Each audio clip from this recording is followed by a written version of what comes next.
একজন সেলসম্যানের যেটা সবার আগে থাকা দরকার, তার প্রফেশনের প্রতি তার অনেস্টি। যদি তুমি পার্ট টাইম চাকরি করার জন্য এখানে আসো, তাহলে এই প্রফেশন তোমার জন্য নয়। বর্তমানে স্যার বাংলাদেশের নিউট্রাসিউটিক্যাল মার্কেট কত টাকার এমনিতে থাকে? এটা আসলে 1.5 থেকে 2,000 কোটি টাকা কোম্পানি অলরেডি হয়ে গেছে। 12 জন কলিগ নিয়ে যখন আমি শুরু করি, আসলে আজকে আমার কিন্তু সব মিলে প্রায় 700 মাঠে কাছাকাছি। আর ভালো করতে না পারলে কি আমি তাকে বলবো যে তোমাকে টার্মিনেট করা হলো, অথবা তুমি রিজাইন করো, তুমি চলে যাও? এটা তো সমাধান নয় আসলে। টপ নাইন আছে।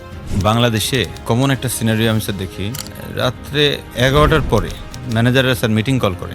এই যে রাত 11টার পরে ফোন দেওয়া, এটা কি স্যার আপনি কিভাবে দেখেন, বা এটা করা উচিত কিনা? মোটেও করা উচিত নয় এটা, কারণ তার ফ্যামিলি আছেন, তার পার্সোনাল কাজ আছে। আপনার একটা কাট অফ টাইম থাকা উচিত। ফার্মাসিউটিক্যাল আর হচ্ছে নিউট্রাসিউটিক্যাল, এই দুইটার বেসিক পার্থক্যটা কি আসলে?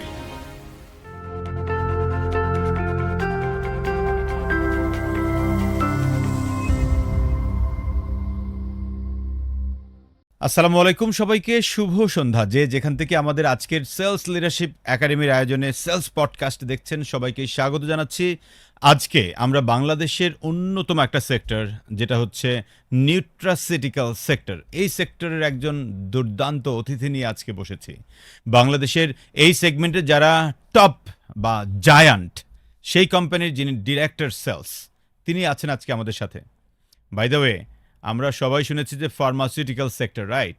এইটারই আরেকটা নতুন উদীয়মান সেক্টর হচ্ছে নিউট্রাসিউটিক্যাল সেক্টর, যেটা আগামী দিন নাকি কাঁপাবে।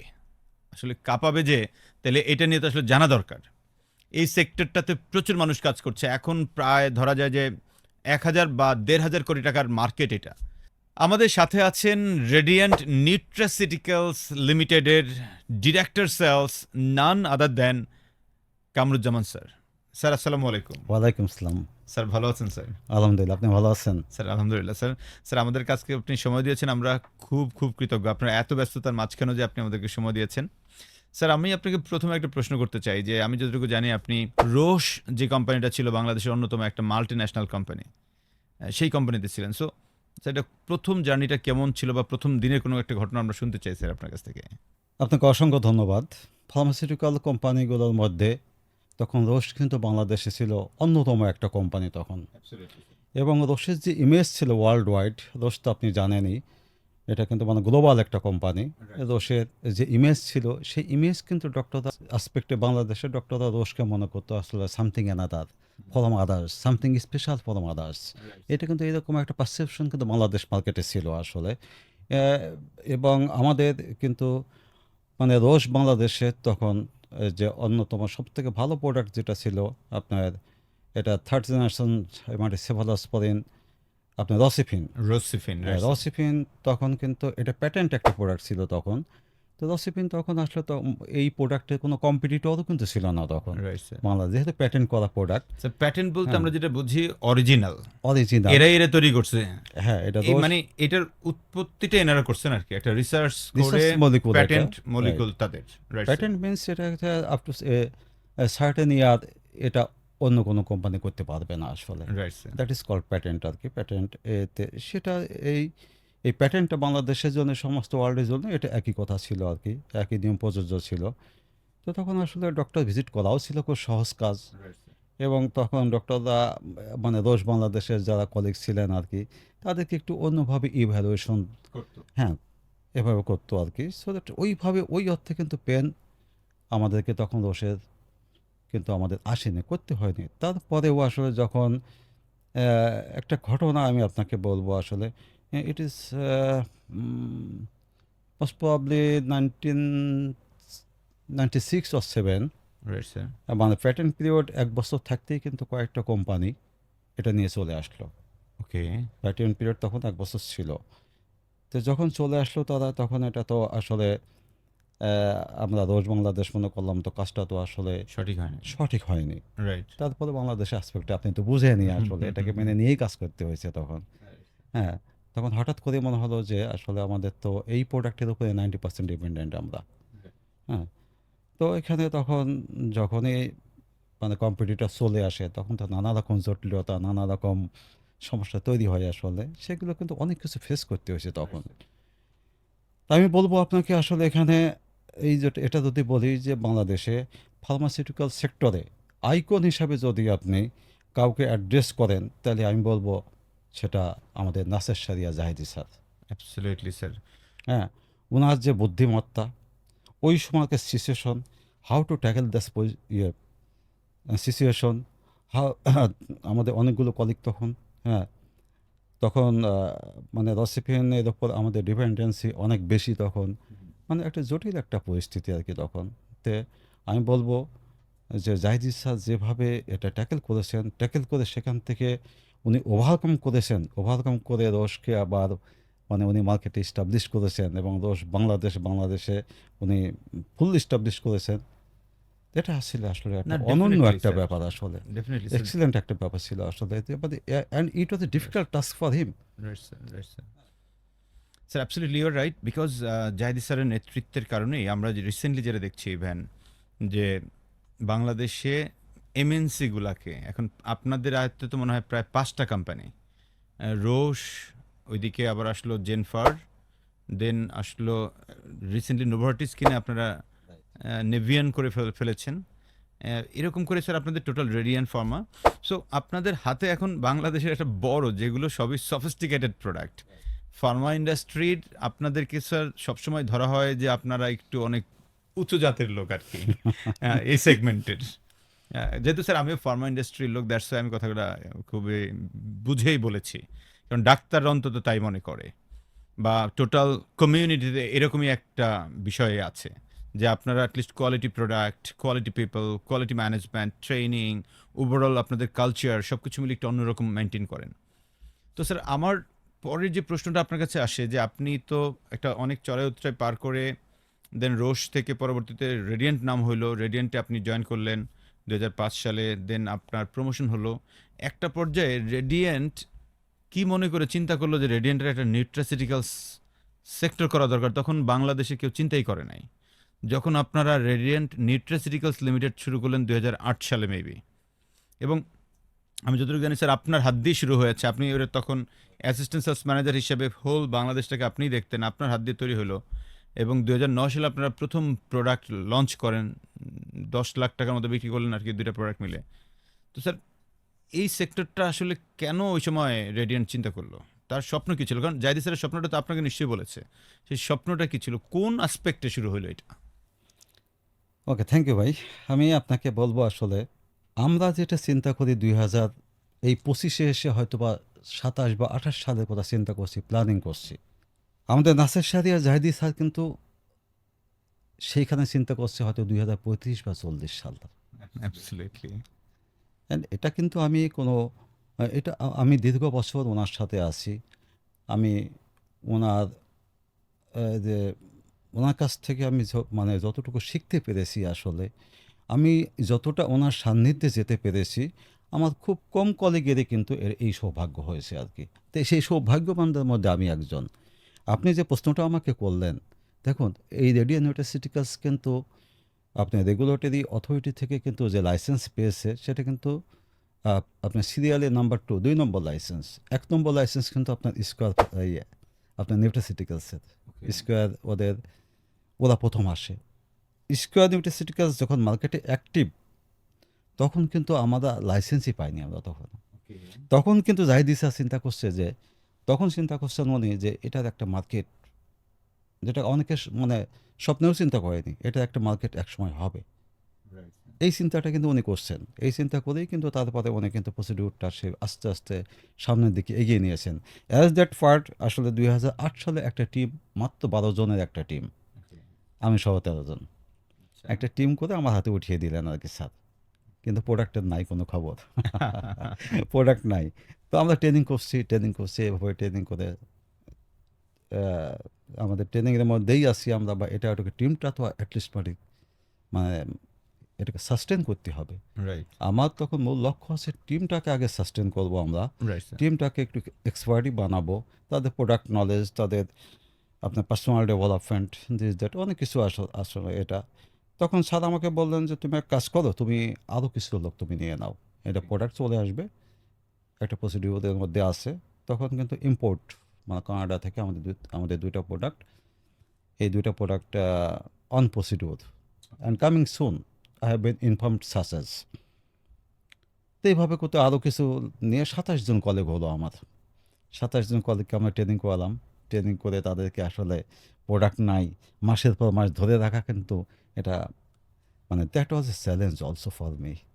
রাইট। হ্যাঁ, কারণ এটা বড় জায়গা তো, হুম। বিকজ আপনি যদি প্রোডাক্ট না থাকে, লোকজন আছে, কোনো আমি কাজ নাই, ধরে রাখা তো খুব কঠিন। মানে কি বলে আমি তাদেরকে ইয়ে করি, যাই হোক আর কি, আমি সে কাজটা খুব সফলতার সাথেই করতে পেরেছি আর সেটা ধরে রেখেছি। তারপরে আমাদের স্বপ্নের প্রোডাক্ট মাটি 2টা প্রোডাক্ট আসলো, সেটা 2009 সালের জানুয়ারিতে আমরা লঞ্চ আচ্ছা, করলাম। আপনাদের প্রথম দুটো প্রোডাক্টের নাম কি ছিল? একটা জিনোভা, জিনোভা। হ্যাঁ, এটা গিঙ্গো বিলোভা আর কি, রাইট। যেটা আহ, এটা আরেকটা ছিল মাটি প্যানাসিং, এটা ওকে। প্যানাক জিনসেং আর কি এটা ওকে। বলে। এই দুইটাই আমরা কানাডা থেকে ইম্পোর্ট করলাম। রাইট। তো এই দুটো প্রোডাক্ট যখন আমরা 2009 সালের জানুয়ারিতে যখন লঞ্চ করলাম, তারপরে লঞ্চ করার পরে শুধু লঞ্চ তো মানে আপনার লঞ্চিংয়ের সংজ্ঞা তো অনেক বড়। শুধু কেমিস্ট শপে তো মানে দিলেই হবে শেভিং না, করলেই তো আর মাটি লঞ্চিং হলো না আসলে। কখনোই না স্যার। আদার যে ক্রাইটেরিয়াস যেগুলো আছে সেগুলো মেনটেন আমরা সেইভাবে তখনও যেহেতু অর্গানাইজড হতে পারিনি, মার্কেটিং ডিপার্টমেন্টটাও আমাদের তখনও সেভাবে আমরা তখনও সেভাবে তৈরি হয় নাই। না বিল্ড আপ করতে পারিনি। হুম। Lot of problems. তারপরে সব থেকে বড় স্ট্রাগল যেটা শুরু হলো আর কি, আমরা যখন এটা নিয়ে বিভিন্ন কেমিস্ট শপে বা ডক্টরের কাছে গেলাম, আহ, এটা একটা অত্যন্ত হৃদয় বিদারক আসলে ব্যাপার। কিরকম স্যার? এটা যখনই আহ, এটা নিয়ে কোনো ডক্টরের কাছে আমরা গিয়েছি, তখন ডক্টর বলেছে, দেখুন আপনার এই প্রোডাক্ট সম্বন্ধে আমাদের কোনো আসলে নলেজ নাই, একাডেমিক কোনো নলেজ তো নাই, এবং এটা ডেভেলপ করার মতো সময়ও আমাদের নাই।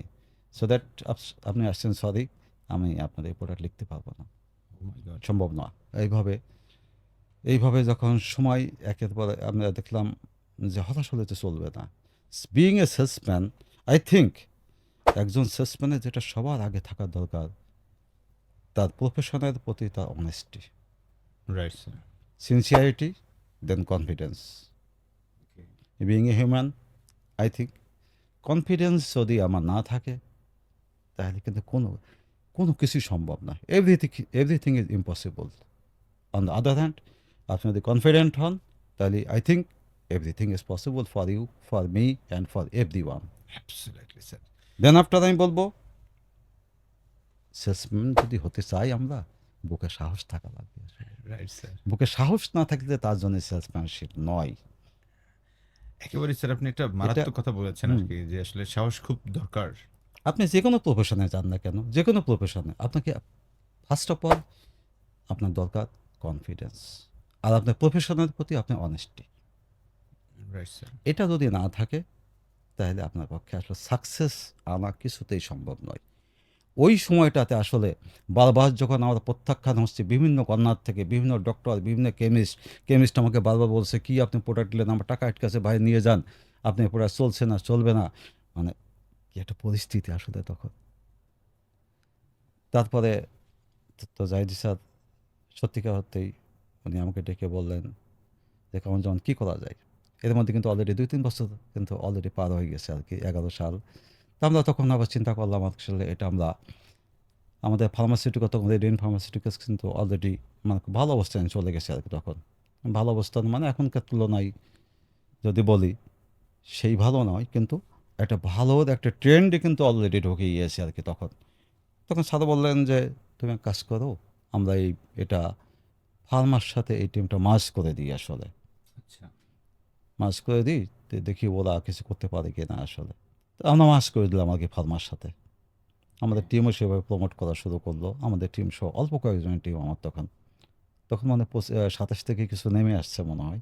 তো ফার্মার সাথে মার্জ করে আসলে খুব ভালো ফলাফল আমরা সেখানে পেলাম না। স্যার, একটা প্রশ্ন আমার মাথায় আসছে এখন, কারণ অনেক দর্শকই হয়তো এটা জানতে চাইবে। ফার্মাসিউটিক্যাল আর হচ্ছে নিউট্রাসিউটিক্যাল, এই দুইটার বেসিক পার্থক্যটা কি আসলে? দেখুন ফার্মাসিউটিক্যাল আর আপনি নিউট্রাসিউটিক্যাল যদি বলেন, আপনি এটা আপনি ফার্মাকোলজি হিসাবে যদি আপনি চিন্তা করেন, তাহলে এই দুটার মধ্যে আসলে কোনো পার্থক্য নাই। নাও এ ডে এখনকার আসপেক্টে যদি আপনি চিন্তা করেন, আসলে পার্থক্য নাই। ছিল এক সময়, আচ্ছা। এক সময় ছিল এটাকে বলা হতো জেনারেল ওয়েলবিং প্রোডাক্ট। কিন্তু এটা যে general wellbeing product not only, এটা আমরা প্রমাণ করছি আমরা মার্কেটে যে এটার মেডিকেশন একদম, কারণ আপনার প্রোডাক্টে যখন নির্দিষ্ট যখন ইন্ডিকেশন ধরে যখন আপনি ডক্টরকে মানে প্রমোশন করবেন, ডক্টর যখন আপনাকে প্রেসক্রিপশন করবে, দেন আপনার যখন ওই প্রোডাক্ট আপনার পেশেন্ট ইনটেক করবে, তারপর সেখান থেকে যখন আপনি ইফিকেসি দিবে, যে ইন্ডিকেশনেই বলছি সেই ইন্ডিকেশনে যখন ইফিকেসি দেবে, রেসপন্স করবে প্রোডাক্ট, তখন এই প্রোডাক্টকে আপনি আর জেনারেল ওয়েলবিং হিসাবে ট্রিট করতে পারেন না। Pharmaceutical also that same same Same. Same same same right. Same. আমরা কিন্তু আসলে শেষ পর্যন্ত আমরা প্রমাণ করতে চেয়েছি যে হ্যাঁ, আপনি দেখেন ওয়ার্ল্ডে এক্সেপ্ট বাংলাদেশ, ওয়ার্ল্ডে আপনি যেখানেই যান, ইভেন আপনি মিডল ইস্ট যেখানেই আপনি যান, এই সাবকন্টিনেন্টের ইন্ডিয়ার কথাটাও যদি বলি অতটা নয় আসলে, যে এই subcontinent including everywhere in the world, আপনি গ্লোবালি দেখবেন আপনি যে এই প্রোডাক্টগুলো আসলে কিন্তু এখন ওটিসি প্রোডাক্ট হয়ে গেছে আসলে। ফলের দোকানে ডিপার্টমেন্টাল স্টোরে থাকে অনেক জায়গায় দেখি আমরা। যে ফার্মেসিগুলো আপনি দেখবেন আর কি, বিভিন্ন দেশে যে দেখবেন, আপনি যদি যান দেখেন, আমি নিজে গিয়েছি দেখেছি, ইউরোপে গিয়েছি, মিডল ইস্টে গিয়েছি, স্যার আমরা তো থাইল্যান্ডে। ডিপার্টমেন্টাল স্টোরে দেখি ইভেন আমি হ্যাঁ, মানুষের ডিপার্টমেন্টাল স্টোরে এগুলো এগুলি already হয়। দেখেছি। এটা জেনারেল ওয়েলবিং হিসেবে অনেক জায়গায় মাঠে ট্রিট করা হয়, এবং আপনার এটা দেখবেন একটা, এই সমস্ত দেশের যে ফার্মেসিগুলো কিন্তু সাইজ অনেক বড়, কিন্তু বিশাল। আপনি দেখবেন 50% তাদের যে জায়গার 50% কিন্তু আপনার নিউট্রাসিউটিক্যাল প্রোডাক্ট। নিউট্রাসিউটিক্যালস প্রোডাক্ট, বাকি 50% কিন্তু তাদের শেলফের, বাকি 50% ফার্মাসিউটিক্যাল প্রোডাক্ট। Right sir.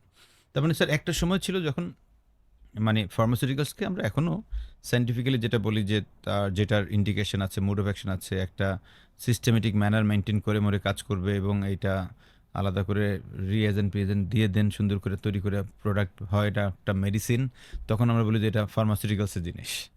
আর নিউট্রাসিউটিক্যালসকে আমরা এতদিন যেটা জানতাম যে ইয়াস এটা একটা হার্বাল ওরিয়েন্টেড অথবা হার্বস থেকে তৈরি করা কোনো একটা মেডিসিন। সো আপনার এই কথা আমি যেটুকু বুঝলাম যে ইয়েস এটা নাওয়েডেজ যে আমরা আরও ফোকাসড হতে ইন্ডিকেশন বেসড ফলোড বাই এটার যে আবার রেজাল্ট আসতেছে এফিক্যাসি মেনটেন করে, সেই জিনিসটা যেহেতু প্রমাণ হচ্ছে, তার মানে এইটা ফার্মাসিউটিক্যালস প্রোডাক্টের মতোই করে কাজ করে, বাট এটা একটা হার্বস থেকে তৈরি। Right sir? Exactly. Right sir. Sir আমি আপনাকে যদি এরপরে তাহলে একটু প্রশ্ন করতে চাই যে ধরেন আপনারা এরকম একটা স্ট্রাগল ফেস করলেন, তখন ডাক্তাররা লেখে নাই, তো এখন তো ডাক্তারদের মধ্যে একটা আলাদা সচেতনতা এসেছে এবং তারাও লিখছেন।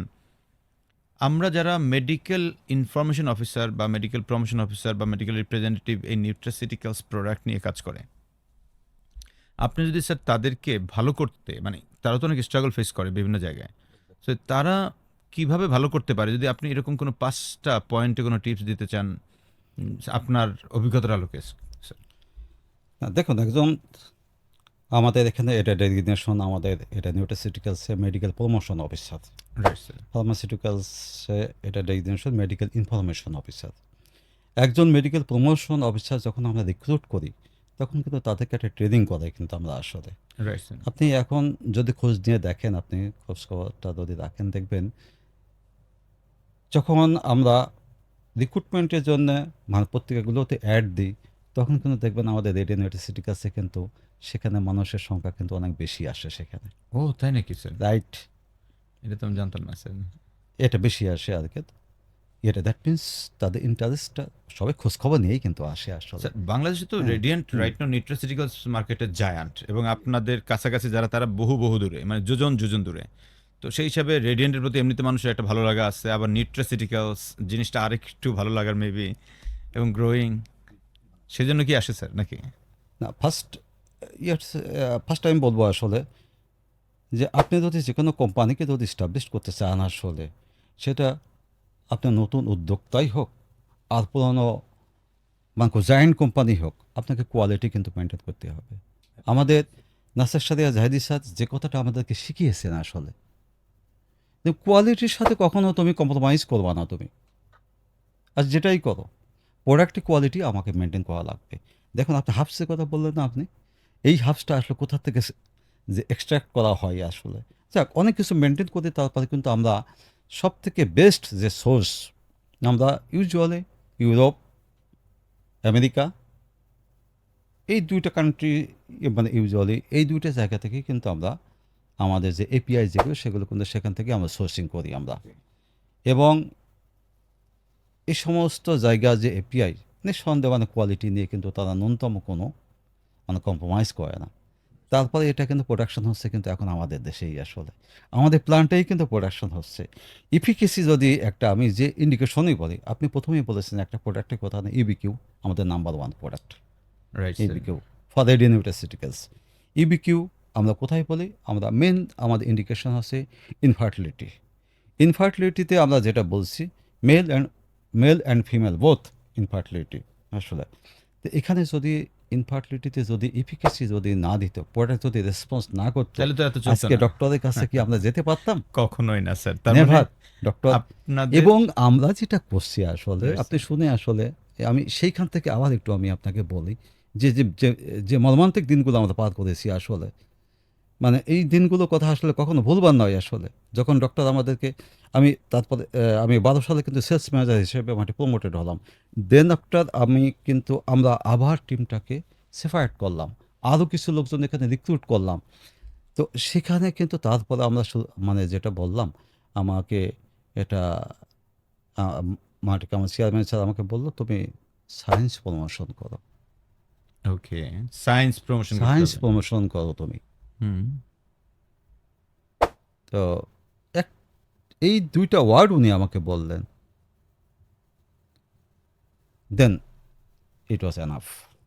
স্যার তাহলে বর্তমানে যারা এমপিও আছে, জি, তাহলে প্রথম পরামর্শ হচ্ছে তাকে সায়েন্স প্রমোশন করতে হবে। এক্স্যাক্টলি।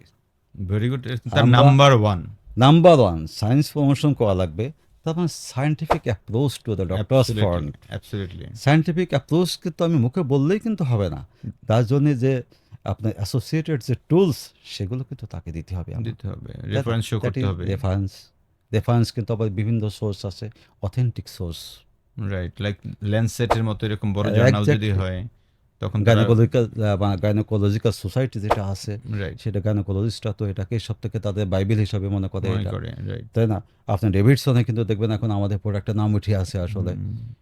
মানে এটা আপনার ডেভিডসন মানে হচ্ছে যে ডক্টরদের কাছে বাইবেল বলে তারা, বাইবেল তাই না? ডেভিডসন ডেভিডসনে কিন্তু আমাদের একটা প্রোডাক্টের নাম আছে আসলে, আমাদের তাই নাকি? সরাসরি ব্র্যান্ড নেম না থাকে, রাইট? কোন প্রোডাক্ট আছে? আমাদের ক্রান বায়োটিক যেটা, ও এটা ব্র্যান্ড নেম নাই, এটা কিন্তু আপনার জেনেরিক নেমে আছে, এটা অর্থাৎ ক্রানবেরি। ওকে। হ্যাঁ, সো দ্যাট তারপর আমরা এখানে আমরা যখন আমাকে স্যার বললেন যে তুমি সায়েন্স প্রমোশন করো, দেন আমরা সেলস এড করা শুরু করলাম। তারপরে আমাদের যে এমপিও যারা তাদেরকে মানে ট্রেনিং দেওয়ানো শুরু করলাম আবারও, এবং যে বিভিন্ন প্রোডাক্ট মানে ওয়ান আফটার আনাদার মানে প্রোডাক্ট আনা শুরু করলাম, প্রোডাক্টের ইন্ডিকেশন তাদের ট্রেনিং করানো শুরু করলাম, এইভাবে ওয়ান আফটার আনাদার। এরপর তারপরে আমাদের আরও মানে কতগুলো জায়েন্ট প্রোডাক্ট আমরা এনেছি, অস্টিও আর্থারাইটিস প্রোডাক্ট এনেছি আমরা। Sir thank you sir. Sir আমি আপনাদের প্রোডাক্ট অত্যন্ত কোয়ালিটি সম্পন্ন, এটা নাইলে তো স্যার আপনার টপ টায়ারে যান নাই বা এরকম আনপ্যারালাল হওয়ার সুযোগই নাই। স্যার আমার মেইন যে জায়গাটা একটু জানতে চাই, ধরেন আপনার কোম্পানিরই ধরেন এমপিও, রাইট, ইভেন আপনার খুব কাছের কোনো একজন মানুষ এমপি হিসেবে জয়েন করবে, জি। তো তাকে যদি স্যার এই মার্কেটে ভালো করার জন্য আপনি 5টা পরামর্শ দেন, তাহলে সেটা কি হবে? একটা আমি অলরেডি ধরলাম যে ইয়াস, সে সায়েন্স প্রমোশন করবে, নাম্বার ওয়ান। এরপরে কি সায়েন্স প্রমোশন বলতে আমরা বোঝাচ্ছি সায়েন্টিফিক্যালি অ্যাপ্রোচ করা, সায়েন্টিফিক্যাল অ্যাপ্রোচ করে। এরপরে স্যার সে আর কি কি কাজ করতে পারে আর কি তার ভালো করার জন্য? না, দেখুন একজন এমপি হিসেবে যখন সে নতুন জয়েন করবে, তখন আমার দায়িত্ব এসে যায় আসলে তাকে আমার কোম্পানির সম্বন্ধে তাকে একটা ব্রিফ দেওয়া, রাইট। যে হোয়াট ইজ রেডিওনিউটাসিউটিক্যালস সেটা এবং তো সে তোমার কেরিয়ার এখানে কি আছে, তুমি কতদূর যেতে পারবা আসলে, তুমি তোমার স্বপ্ন কি, তুমি কি এখানে কেরিয়ার করতে চাও নাকি তুমি পার্ট টাইম চাকরি করার জন্য এখানে আসছো? যদি তুমি পার্ট টাইম চাকরি করার জন্য এখানে আসো তাহলে এই প্রফেশন তোমার জন্য নয়। তুমি যদি কেরিয়ার করতে চাও, রেডিওনিউটাসিউটিক্যালসকে কিন্তু তোমার কেরিয়ার করার মতো যথেষ্ট স্পেস এখনও রয়ে গেছে। আমি সেজন্যই আপনাকে কিন্তু প্রথমেই বলেছি যে এটা যখন একটা পত্রিকায় অ্যাড দেওয়া হয়, যে আমি বলবো যে কোনো কোম্পানি থেকে কিন্তু আমাদের এখানে রেডিওনিউটাসিউটিক্যালসে সবচেয়ে বেশি লোক আসে। কেন আসে? ওরা খোঁজখবর নিয়েই আসে যে এখানে কেরিয়ার করার রাইট। এখনও স্কোপ আছে, বাট তাকে সতর্ক হতে হবে আসলে, যে আমি যেটা বলেছি প্রথমে, আমার প্রফেশনের প্রতি আসলে আমাকে সৎ থাকা লাগবে, আমার মানে সিনসিয়ারিটি থাকা লাগবে, আমাকে মোস্ট ইফোর্ট দিতে হবে আমাকে, রাইট, এফোর্ট হ্যাঁ, দিতে হবে, এবং কারেজ থাকতে কোম্পানির, হবে, হ্যাঁ, আমার মধ্যে কনফিডেন্স থাকা লাগবে, আমার কনফিডেন্স মধ্যে থাকা লাগবে। সিনসিয়ারিটি থাকা লাগবে আমার মধ্যে, আমার কোম্পানি যে ইনস্ট্রাকশন যেটা দিচ্ছে সেটা আমাকে অবশ্যই ওবে করতে হবে, এবং আমি যেটা বলি আমার টিমকে যে ডিসিপ্লিন, অ্যাবসোলুটলি ফর ডিসিপ্লিন। দেখুন, একজন এমপিও বা একটা টেরিটরিতে ধরেন সে ভালো করতে পারছে না, হুম, ভালো করতে না পারার সংখ্যাও তো আসলে আছে, অনেক আছে। তাই না? আমার যদিও আমার এখানে একটু কম, তো ভালো করতে না পারলে কি আমি তাকে বলবো যে ভাই তোমাকে আমি ক্যারি করতে পারছি না, তুমি চলে যাও? না, এটা তো সঠিক এটা ম্যানেজারের কাজ না। এটা তো কোনো সমাধান নয় আসলে। না স্যার। ভালো করতে না পারা মানেই কিন্তু তাকে আমি চাকরি থেকে বাদ দিব, এটা তো কোনো সমাধান নয়। এটার সমাধান হচ্ছে যদি বিইং এ গুড ম্যানেজার, যদি আপনি একজন ভালো ম্যানেজার হন, এটা সব থেকে ভালো সমাধান হচ্ছে কিভাবে ওই টেরিটরিতে কোন কোন সাপোর্টটা আসলে দিলে, ইনশিওর করলে এই কলিগকে আমি উঠাই আনতে ডেভেলপ পারবো, করতে এই পারবো। টেরিটরিকে আমি উঠাই আনতে পারবো। এরকম অসংখ্য এক্সাম্পল আমাদের ইন্ডিয়ান ইউনিভার্সিটিতে আছে। আমার কিছুতেই হচ্ছে না, বাট সেই টেরিটরি এখন কিন্তু এক্সিলেন্ট টেরিটরি। কীভাবে হয়েছে আসলে? কারণ আসলে সব কলিগ তো সমান নয়। তাকে যদি আমি জাগিয়ে তুলতে না পারি, তাকে যদি আমি সাপোর্টটা না দিই, তাকে যদি আমি টুলসটা তার হাতে উঠিয়ে না দিই, তার থেকে যদি সুপারভিশন যে সাপোর্ট সেটা যদি আমি ঠিকমতো না দিই, তার যে অপরচুনিটি যেগুলো আছে সেই অপরচুনিটি যদি আমি তাকে দেখিয়ে না দিই, তো সেই কথা কীভাবে উঠবে? আমার কাজ তো সেটা। আর এটা কোনো সমাধান নয় যে ডেকে এনে বললাম যে তোমাকে টার্মিনেট করা হলো, অথবা তুমি রিজাইন করো, তুমি চলে যাও। এটা তো সমাধান নয় আসলে। এতে আমি বিশ্বাস করি না অ্যাটলিস্ট রাইট আর কি স্যার। এটা। না, না, নিঃসন্দেহে না স্যার। তাইলে আমরা যদি স্যার আপনার এই কথাগুলো থেকে একটু সামারাইজ করি একটা বিষয়কে, যে একজন এমপিওকে কয়েকটা বিষয় ফলো করতে হবে। তার মধ্যে আপনার কথা অনুযায়ী হচ্ছে নাম্বার 1 তাকে সায়েন্টিফিক প্রমোশন করা। নাম্বার 2 হচ্ছে তাকে প্রোডাক্ট নলেজ, প্রোডাক্ট নলেজটাকে আরো অনেক, অনেক এনরিচ করতে হবে। রাইট।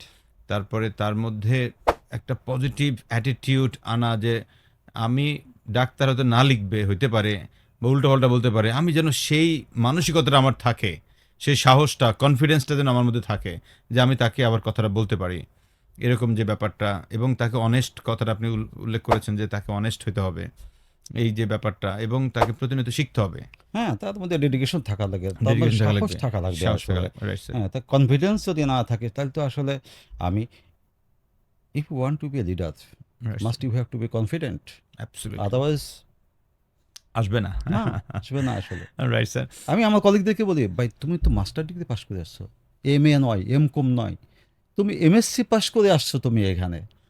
So right. হয় তুমি, তুমি যখন ডক্টর অক্সফোর্ডে তোমার যখন ডক্টর তো তোমাকে এন্ট্রি দিচ্ছে, তোমাকে এমন তো নয় সে তোমাকে এন্ট্রি দিচ্ছে না। এখন তো সেই এন্ট্রি হওয়ার যথেষ্ট সুযোগ। আমি যখন শুরু করি তখন তো বহু ডক্টরের কাছে আমি এন্ট্রি পাইনি। আমার অনেক কলিগ আমাকে এসে বলেছে, স্যার সে তো ভিজিট দিচ্ছে না আসলে। কিছুতেই না, একদিন নয়, 2 দিন নয়, মাসের পর মাস, ইভেন বছর চলে গেছে, আমরা সেই ডক্টরের কাছে আমরা এন্ট্রি চেয়েছি কিন্তু পাইনি আমরা সেই এন্ট্রি। মানে দ্যাট ওয়াজ এ হিস্ট্রি। পরে যখন আপনি ভিজিট করলেন বা সুযোগ দিল, তখন ওনার আসলে অ্যাপ্রোচ কি ছিল? কেন সে দিল না, বা এইটা নিয়ে তার মতামত কি ছিল? আসলে তখন তখন যেটা ছিল আসলে, মার্কেটটা তো আসলে এই মার্কেটে তো কেউ, আমি আমি আবারও বলবো আসলে এটা আমাদের চেয়ারম্যান স্যারের যে থিঙ্কিং আর কি। আমি যেটা 25 সালে চিন্তা করি, উনি মানে চিন্তা করে 35 সালের আসলে।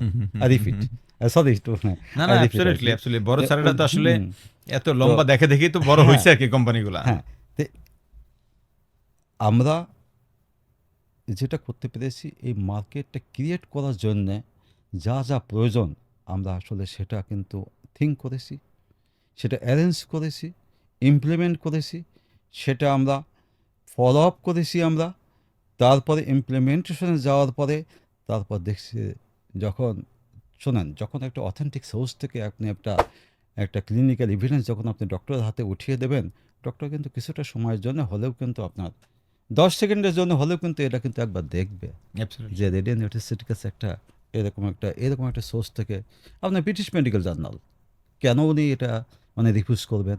রিফিউজ করার বিএমজে তো তো কোনো, ওয়ার্ল্ডের একটা ওয়ান অফ দ্য তাই বেস্ট না? ধরা হয়, রাইট? তাই না?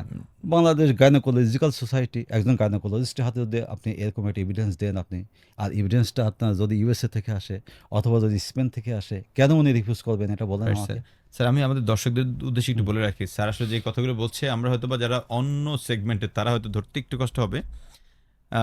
বিএমজে মানে হচ্ছে ব্রিটিশ মেডিকেল জার্নাল, যেখানে অনেক বড় বড় রিসার্চের পেপার আপলোড করা হয় এবং ওই রিসার্চের গবেষণালব্ধ থেকে যে জিনিসগুলো আসে সেটাই পরবর্তীতে ডাক্তাররা ফলো করে, ওইটা দেখেই ওনারা আসলে প্রেসক্রিপশন করে থাকেন। তো সার্জারা বলতে চাচ্ছেন যে যখন ওই ধরনের জার্নালগুলোতে নিউট্রাসিউটিক্যালস প্রোডাক্টের বিভিন্ন ইন্ডিকেশনে তারা লিখেছেন, এরকম রেজাল্ট পেয়েছেন, ইফিকেসি পেয়েছেন, ওনারা যখন এটাকে সাজেস্ট করেছেন, তখন বাংলাদেশে যে সকল ডাক্তাররা আছে তারা তো আসলে লিখতে একটা আগ্রহী হবেই, সে বিষয়টাকে মেইনলি ফোকাস করছেন। স্যার, আমি যদি এবার আপনাকে একটু অন্য জায়গাতে একটু প্রশ্ন করতে চাই, সেটা হচ্ছে ধরেন যখন একজন এমপিও বা এমআইও, সেখান থেকে তো সে এরিয়া ম্যানেজার হবে বা অন্য আপনাদের কোম্পানির রিজিওনাল ম্যানেজার বা রিজিওনাল এক্সিকিউটিভ হিসেবে হয়, ফার্স্ট লাইন ম্যানেজার।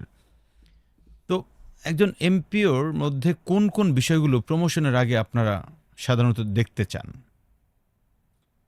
ফার্স্ট আমরা দেখতে চাই যে তার প্রোডাক্ট নলেজটা আসলে ঠিকঠাক মতো আছে কিনা। Product knowledge, Right. ওকে। তারপর আমরা সুপারভাইজারকে যেটা ইনস্ট্রাকশন দিই যে তুমি যখন জয়েন করে যাবা, তুমি এটা প্রি কল অ্যানালাইসিস একটা করে নেবা। Pre call analysis, right. Call করার আগে যে আমরা একটা অ্যানালাইসিস হ্যাঁ। করে থাকি, রাইট। এটা দেন আফটার তুমি যখন ভিজিটটা শেষ হয়ে যাবে, তুমি একটা পোস্ট কল অ্যানালাইসিস তুমি করবা যে কোন কোন জায়গাটাই আসলে আমার মানে ডিফিসিট বা ড্রব্যাক ছিল, কোন Right. কোন জায়গাটা আমি খুব ভালো ডিটেল করতে পেরেছি। রাইট, দুটা তুমি কম্পাইল করো, দেন আফটার নেক্সট ভিজিটে যে তোমার যেটুকু এখানে আমার তো ড্রব্যাক আছে অবজারভেশনটা হ্যাঁ অবজারভেশনটা, সেখানে তুমি এটাকে মানে নেক্সট ভিজিটে যাতে এটা তুমি ওভারকাম করতে ওভারকাম পারেন, করতে পারো, রাইট। সেই প্রস্তুতি থাকা লাগবে তোমার। তার মানে আপনারা প্রথমে দেখেন তার প্রোডাক্ট নলেজ, দিতে হচ্ছে সুপারভাইজারকে দিয়ে ওনার যে প্রেজেন্টেশন স্টাইলস, সে বিষয়গুলোকে আপনার একটা অবজারভেশন নোট বা ওনার কাছে একটা ফিডব্যাক নেন। আর কি দেখেন স্যার? না এটা দেখুন আসলে দেখার একজন এমপিওকে যদি বলি, যদি এমপিওকে আমি আমার পজিশন থেকে যদি দেখি, আমার কিন্তু একজন এমপিও হিসাবে দেখা লাগবে আসলে যে আই এম অ্যান এমপিও না sir, from the view of MPO. সে যখন তার জন্য আপনি যে প্রশ্নটা আমাকে করলেন প্রমোশন হবে আসলে, আর কি স্যার, হ্যাঁ সেই যে জায়গাটা, প্রশ্নটা আমাকে বললেন, রাইট স্যার, আসলে তার গেট আপ সেট আপ থেকে শুরু করে এভরিথিং আসলে তার মানে ডেলিভারি স্টাইল, রাইট, তার প্রোডাক্ট নলেজ, রাইট, তার get up set up, hairstyle, right. এগুলো এগুলো গেল হচ্ছে আমার তার মানে তার হ্যাঁ। বডি ল্যাঙ্গুয়েজের ফুল হ্যাঁ। ভিউটা, ফুল ভিউটা। রাইট, হ্যাঁ, তারপরে এরপর দেখেন যে সে ডেলিভারি দিতে যে কোনো কিছু আসলে একেবারে মানুষ গুলিয়ে ফেলতেছে কিনা, অথবা কারেজের কোনো অভাব আছে কিনা, সে ভয় পাচ্ছে কিনা। আসলে প্রথম প্রথম তো সবাই একটু নার্ভাস থাকে। এই সবগুলো বিষয় যে সবগুলো আরও অনেক কিছু আছে আমি আরো হ্যাঁ, আছে নিশ্চয়ই স্যার, হ্যাঁ। যেমন যেমন হতে পারে আপনার যে তার টিম চালানোর মতো করে পিপল ম্যানেজমেন্ট স্কিলস তার মধ্যে আছে কিনা। দেখুন একটা পর্যায়ে এসে এমনও এইরকম এমপিও আছে যে যার মধ্যে আমাদেরকে প্রথম প্রথম মনে হয়েছে আসলে এ মনে হয় পারবে সে না। পারবে না আসলে। আপনার একটা টাইমে এসে মনে হয়েছে যে he is the best MPO, ওই লোকটাই, রাইট। রাইট, এবং সে কিন্তু প্রমাণ করে ছেড়েছে যে I am one of the best MPO. সে কিন্তু প্রমাণ করে ছেড়েছে যে আমি খুব ভালো একজন সুপারভাইজার হতে পারবো। নট অনলি দ্যাট, আমার এই টিমে এমনও এক্সাম্পল আছে আসলে যে এইখান থেকে উঠে এসে আজকে কিন্তু সে আপনার সিনিয়র জোনাল ম্যানেজার, সিনিয়র জেডএম, তার নেক্সট পজিশন কিন্তু ডেপুটি সেলস ম্যানেজার। এবং একজন নয় দুইজন নয়, অনেকগুলো আসলে একদম গ্রাসরুট লেভেল থেকে উঠে আসছে তারা। দ্যাট মিনস আপনাদের গাইডেন্সটা আসলে কী কী লাগবে সেটা যদি আপনি সর্টিং করেন, আপনি যেমন এই কলিগের জন্য আমার ভিন্ন ভিন্ন কলিগের জন্য ভিন্ন ভিন্ন কিন্তু আপনার গাইডেন্স লাগবে আসলে। রাইট, এটাকে আমাকে যদি আমি সর্টিং করতে না পারি, তাহলে আমি কিন্তু একজন ভালো ম্যানেজার নই। অ্যাবসলিউটলি। আর ভালো ম্যানেজার আসলে কারা, আমার কাজটা তো আসলে অন্যদিকে অন্য জায়গায় আসলে। আমি যদি ভালো ম্যানেজার তৈরি করতে না পারি, তাহলে তো আমার গ্রাউন্ড লেভেল থেকে রুট লেভেল থেকে তো মানে ভালো ম্যানেজার উঠে আসবে না আসলে। কখনোই না, বাবা হ্যাঁ। যেমন সন্তান তো তেমনই হবে। তা আমরা যেটা করতে পেরেছি রেডিওনিউটিসিটিক্যালস, মানে কিছু মনে করি আমি যে আসলে মনে করি মানে এটাই সত্য যে কিছু ভালো ম্যানেজার তৈরি করতে পেরেছি আসলে আমরা। খুব ভালো ম্যানেজার মানে সেটা এই আপনি যেটা বললাম ফ্রন্ট লাইন ম্যানেজার না, একটু সিনিয়র লেভেলে ভালো ম্যানেজার, হ্যাঁ সিনিয়র সুপারভাইজার বলি আজের, সেটা তৈরি করতে পেরেছি। এবং আমরা এখনও যেটা করতে পেরেছি আসলে তাদেরকে খুব ভালো মতো গাইডলাইন দিতে পারছি আসলে, যখন যেটা যে সময়ের জন্য যেটা উপযোগী সেই গাইডলাইন কিন্তু আমরা প্রতিদিনই কিন্তু দিতে মানে কার্পণ্য করছি না এবং দিয়ে যাচ্ছি আমরা আসলে। আজকের জন্য আমার কী দরকার আসলে, আমাকে তো আসলে চিন্তা করতে, আমি এখন যেমন চিন্তা করছি আমি 27 সাল বা 28 সাল নিয়ে আসি, কিন্তু আমি এখন 26 সাথে 28 সাল নিয়ে আসি। তার মানে কিন্তু এই নয় যে আমার এখন রাইট নাও আজ আজ কয় তারিখ, আজ 5th October, Right, 5th October আমার আজকে কী নিড আছে আমার ক্ষেত্রে, 6th অক্টোবর মানে টুমোরো আমার কী নিড আছে, right, sir. সেটাও কিন্তু আমাকে চিন্তা করতে হচ্ছে আসলে, ইনস্ট্যান্ট যেটা বলি Absolutely. সেটাও কিন্তু চিন্তা করতে হচ্ছে। অনেক কিছুর প্রয়োজন হয় আসলে, সেটার জন্য কিন্তু আমাকে গাইডলাইন দিতে হয় আসলে। গাইডলাইন আমি হয়তো বা কিছু আমি সংক্ষেপে মানে যেটা সেটা বলে যাচ্ছি আমার ম্যানেজারদেরকে, যারা সিনিয়র আছে, দেখুন Sir, এটা কিন্তু ডিসিপ্লিনেট হয়ে যাচ্ছে আমার একদম ফিল পোস্ট পর্যন্ত। Right sir. স্যার আমার একটা প্রশ্ন, এবার যদি আরেকটা জায়গায় আসি আমরা, এমপিওদের কোন জিনিসটা আপনার ভালো লাগে না, যেটা ওনাদের করা উচিত না? এরকম কি কি আছে? এরকম 4-5টা শুনতে চাই আর কি স্যার। হ্যাঁ, না দেখুন এমপিও যখন স্যার জয়েন, আপনি শুধুমাত্র রেডিয়েন্টে চিন্তা করেন না স্যার, না, না, আসলে ঠিক আছে। বাংলাদেশের অ- মা- মানে রেডিয়েন্টের এমপিওদের তো আলাদা একটা স্ট্যান্ডার্ড আছে, দ্যাটস ওয়াই স্যার আপনার কাছে জিনিস হয়তো একটু কম মনে হবে, বাট ওভারঅল মিলে না মার্কেটে কিন্তু দেখুন দেখেন আপনি, স্যার। না দেখুন আপনি আসলে এমপিও যখন বা এমআইও যেটা যে কোনো কোম্পানিরই হোক রাইট আসলে, স্যার। যখন তারা চাকরিটা করতে আসে, সত্যি কথা আমি যেটা যদি একদম যেটা একেবারেই সত্য সেটা যদি বলি আর কি, আসলে সে প্রথমেই চিন্তা করে আসে যে আমি একটা ভালো জব যদি কোথাও পাই তাহলে আমি আর এই জবটা করবো না আসলে। রাইট, মানে সে this is time pass reality, করতে আসে। দিস ইজ রিয়েলিটি আসলে। Right sir. Each and every one এটা ধরতে পারেন যে আপনি 99% এরকম, আর যার এজ থাকে না বা বয়স চলে গেছে। বয়স হলে 1% or 2% দ্যাট ইজ, তো তখন আসলে ওই জায়গাটাই কিন্তু আমাদের কাজ আসে। এবং তখন সে, আপনি যে প্রশ্নটা করলেন আমাকে যে সে কী চিন্তা করে, তাই তো এটাই তো প্রশ্ন করছেন আমাকে। Right, sir. মানে ব্যাপারটা হলো যে একটা মাথা মেডিকেল রিপ্রেজেন্টেটিভকে মাথা আপনি কোন ডিসকমফোর্ট কোন কি, জিনিস খারাপ লাগে স্যার আপনাদের কাছে, মানে যেটা ওর বাদ দেওয়া উচিত? আপনি এর মধ্যে অলরেডি একটা বলেছেন যে ওরা মানসিকতায় নিয়ে আসে যে আমার একটা ভালো চাকরি হলে এই ওষুধ কোম্পানির চাকরি আর করবো না, তাহলে এই মানসিকতাটা বাদ দিতে হবে, নাম্বার ওয়ান। এরপরে স্যার আর কি কি বাদ দেওয়া দরকার এরকম? বাদ দেওয়ার কথা যদি বলেন যে তার যেটা আমি প্রথম কথা যেটা বলবো আসলে, এই কাজটা তো খুব হার্ড আসলে জব, স্যার অনেক কষ্টের চাকরি খুব কষ্টের নিঃসন্দেহে। চাকরি আসলে। এবং আমরা যারা উপর লেভেলে বসে আছি, আমরা আমাদের উচিত কিন্তু ওদের সুপায় দিয়ে চিন্তা করা আসলে, ও মারাত্মক কথা, ওদের শু পাই দিয়ে, মানে রাইট। এটাকে আমরা বলি যে 6-9 থিওরি। লাইক আমার জায়গায় আমি আছি, কিন্তু আমি আপনার অবস্থানে গিয়ে আপনার শু পরে অথবা আপনার রাইট, ব্লেজারটা গায়ে দিয়ে আপনার অবস্থান থেকে বোঝার চেষ্টা করা। রাইট, এটা একটা factor. Otherwise you are not a leader. Right. তাহলে তার দুঃখ কষ্ট সেটা আমাকে শেয়ার আমাকে করতে হবে, তার পাশে আমাকে দাঁড়াতে হবে। সে যেটা করছে তার অনেক স্যার কিছুই আপনি আমার খারাপ লাগতে পারে, স্যার যেটা বলছেন লাগবে। এটা তো মনে হয় লিডারদের, কিন্তু আমি শুনতে হ্যাঁ, যাচ্ছি স্যার সরাসরি আমি সেখানে আসছি, মেডিকেল প্রমোশন অফিসারদের। আমি রাইট সেখানে স্যার। আসছি আপনার, রাইট স্যার। আমি একটু মানে পিছনে যে শুরু করলাম এই ওকে জন্যে ওকে আমি ওকে সেখানে আসছি। স্যার। আপনি যখন দেখবেন যে তাকে আমরা বলি যে ভাই তোমার কিন্তু আজ প্রত্যেকদিন তোমার একটা কাজের একটা টার্গেট আছে তোমার, রাইট স্যার। তাই না? তোমার কাজের টার্গেট বলতে তোমাকে তোমাকে অ্যাসাইন করছে ম্যানেজমেন্ট যে তোমার প্রত্যেকদিন এতগুলো ডক্টর ভিজিট করতে হবে, ধরুন এই 15টা ভিজিট করতে হবে। 15টা 12টা 10টা মানে what ever Right. It is, তুমি দিনের পর দিন তুমি 8টা 10টা করে যাচ্ছ, what are the reasons behind it.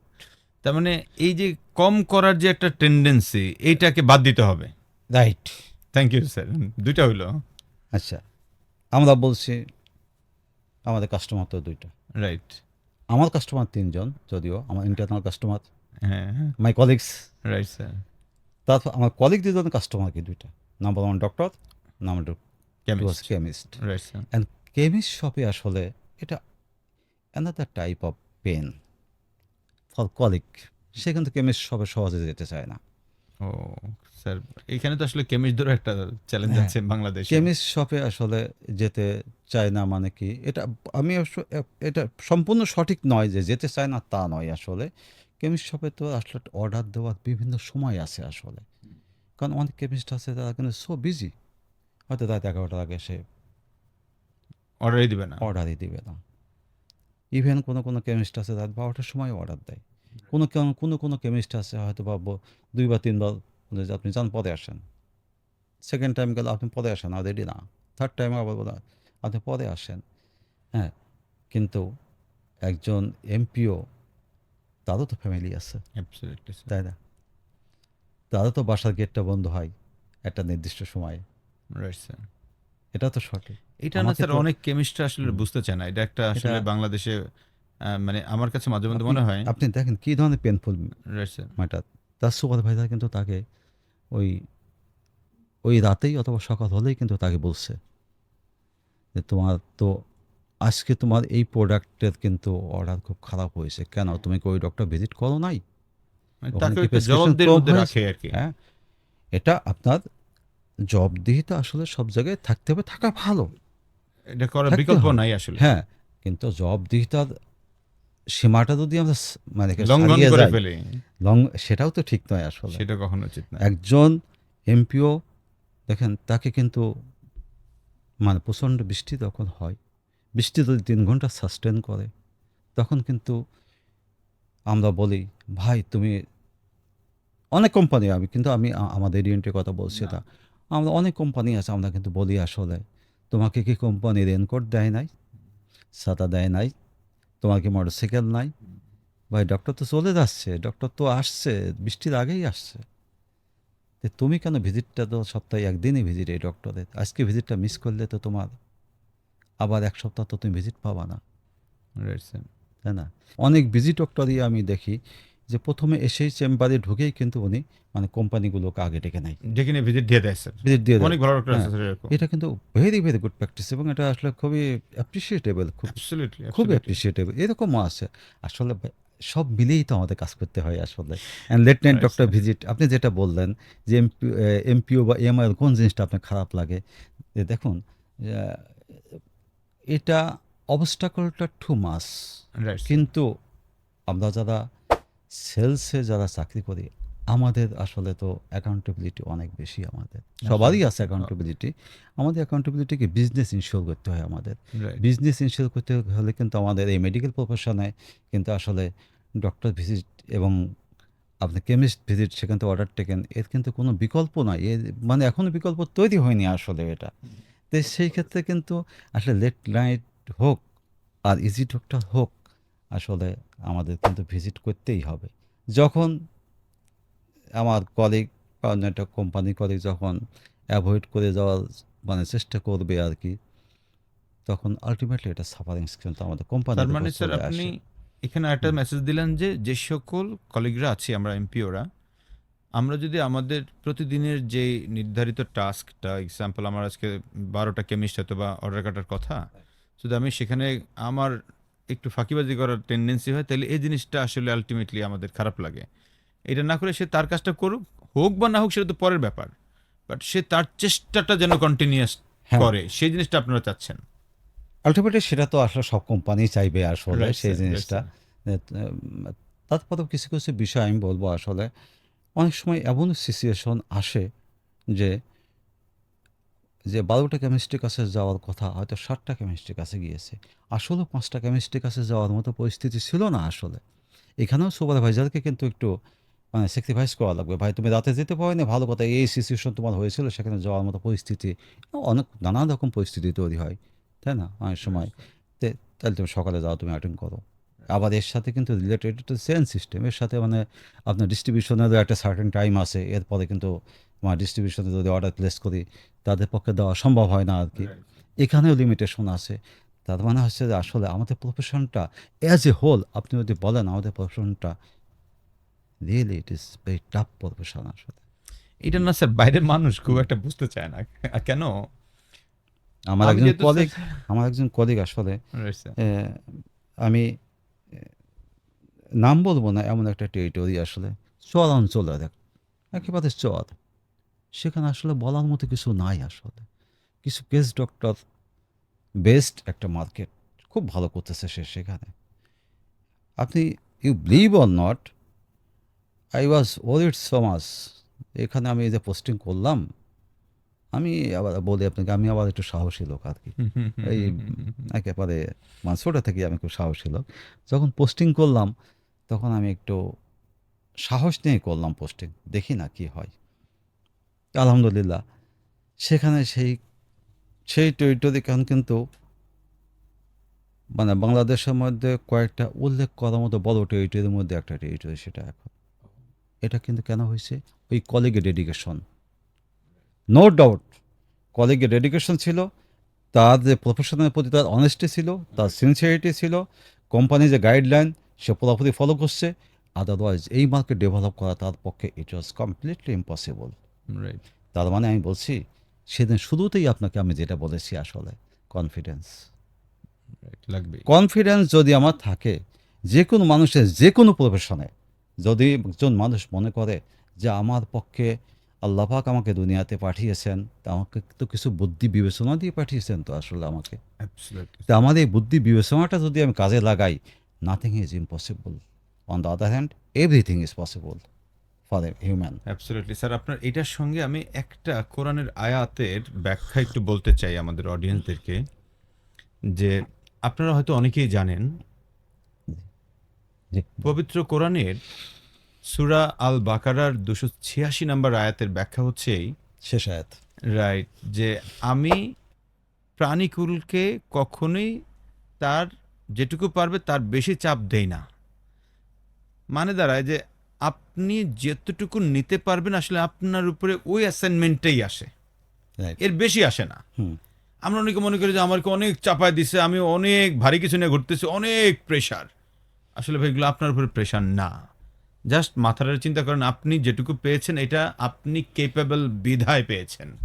এটা কোনো ম্যানেজমেন্টের কথা না, স্বয়ং আল্লাহ তাআলার কথা, রাইট? তো সেখানে জাস্ট এটাকে বিলিভ করে যদি আপনি রিসিভ করতে পারেন যে ইয়েস, আমার কাছে যে দায়িত্বটা আসছে এই দায়িত্বটাকে আমি পালন করতে পারবো, এটা আমার কাছে চাপ না, তখন আপনার গেমটা হবে অন্যরকম। তখন আপনি অন্য খেলা খেলতে পারবেন। তখন দেখবেন যে আপনার কাছে কাজকে আর কাজ মনে হবে না, একটা ভালো লাগা মনে হবে। আমি কিছুক্ষণ আগে যখন স্যারের সাথে কথা বলছিলাম, স্যার বলছিল যে প্রফেশনটাকে না ভালোবাসতে হবে, তা নাহলে কিন্তু আলটিমেটলি এটাকে অন্য জায়গায় নেওয়া যাবে না। ডেডিকেশনের যে জায়গাটা, কারেজের জায়গাটা, এই জিনিসগুলো একটু ডিফারেন্ট জায়গা। সো এগুলো তৈরি হইতে গেলে না ওই কাজটাকে ভালোবাসলে অনেক বেশি পরিমাণ করা সম্ভব, রাইট স্যার? দেখুন আপনি সঠিক কথা বলেছেন। আপনি আমার কলিগদেরকে আমি যে টিপস যেটা দিই আসলে সেটা হচ্ছে, ভাই তুমি তোমার লাইফটাকে ইজি করে নাও, and it's completely depends upon you. তুমি কীভাবে ইজি করে নেবা, তুমি তোমার কাজগুলোকে তুমি অর্গানাইজ করে নাও। তুমি তোমার কাজগুলোকে তোমার যখন অর্গানাইজড হয়ে যাবে, সে এমপিও হোক, ফার্স্ট লাইন সুপারভাইজার হোক, জেডএম হোক, হোয়াট এভার ইট ইজ, সে যখন অর্গানাইজ করে ফেলবে, তার টেরিটরি হোক, তার রিজিয়ন হোক, অর্গানাইজ করে ফেলবে, ওয়েল সেট যখন হয়ে যাবে, দেখবেন যে তার লাইফটা কিন্তু তখন খুব ইজি হয়ে গেছে তখন।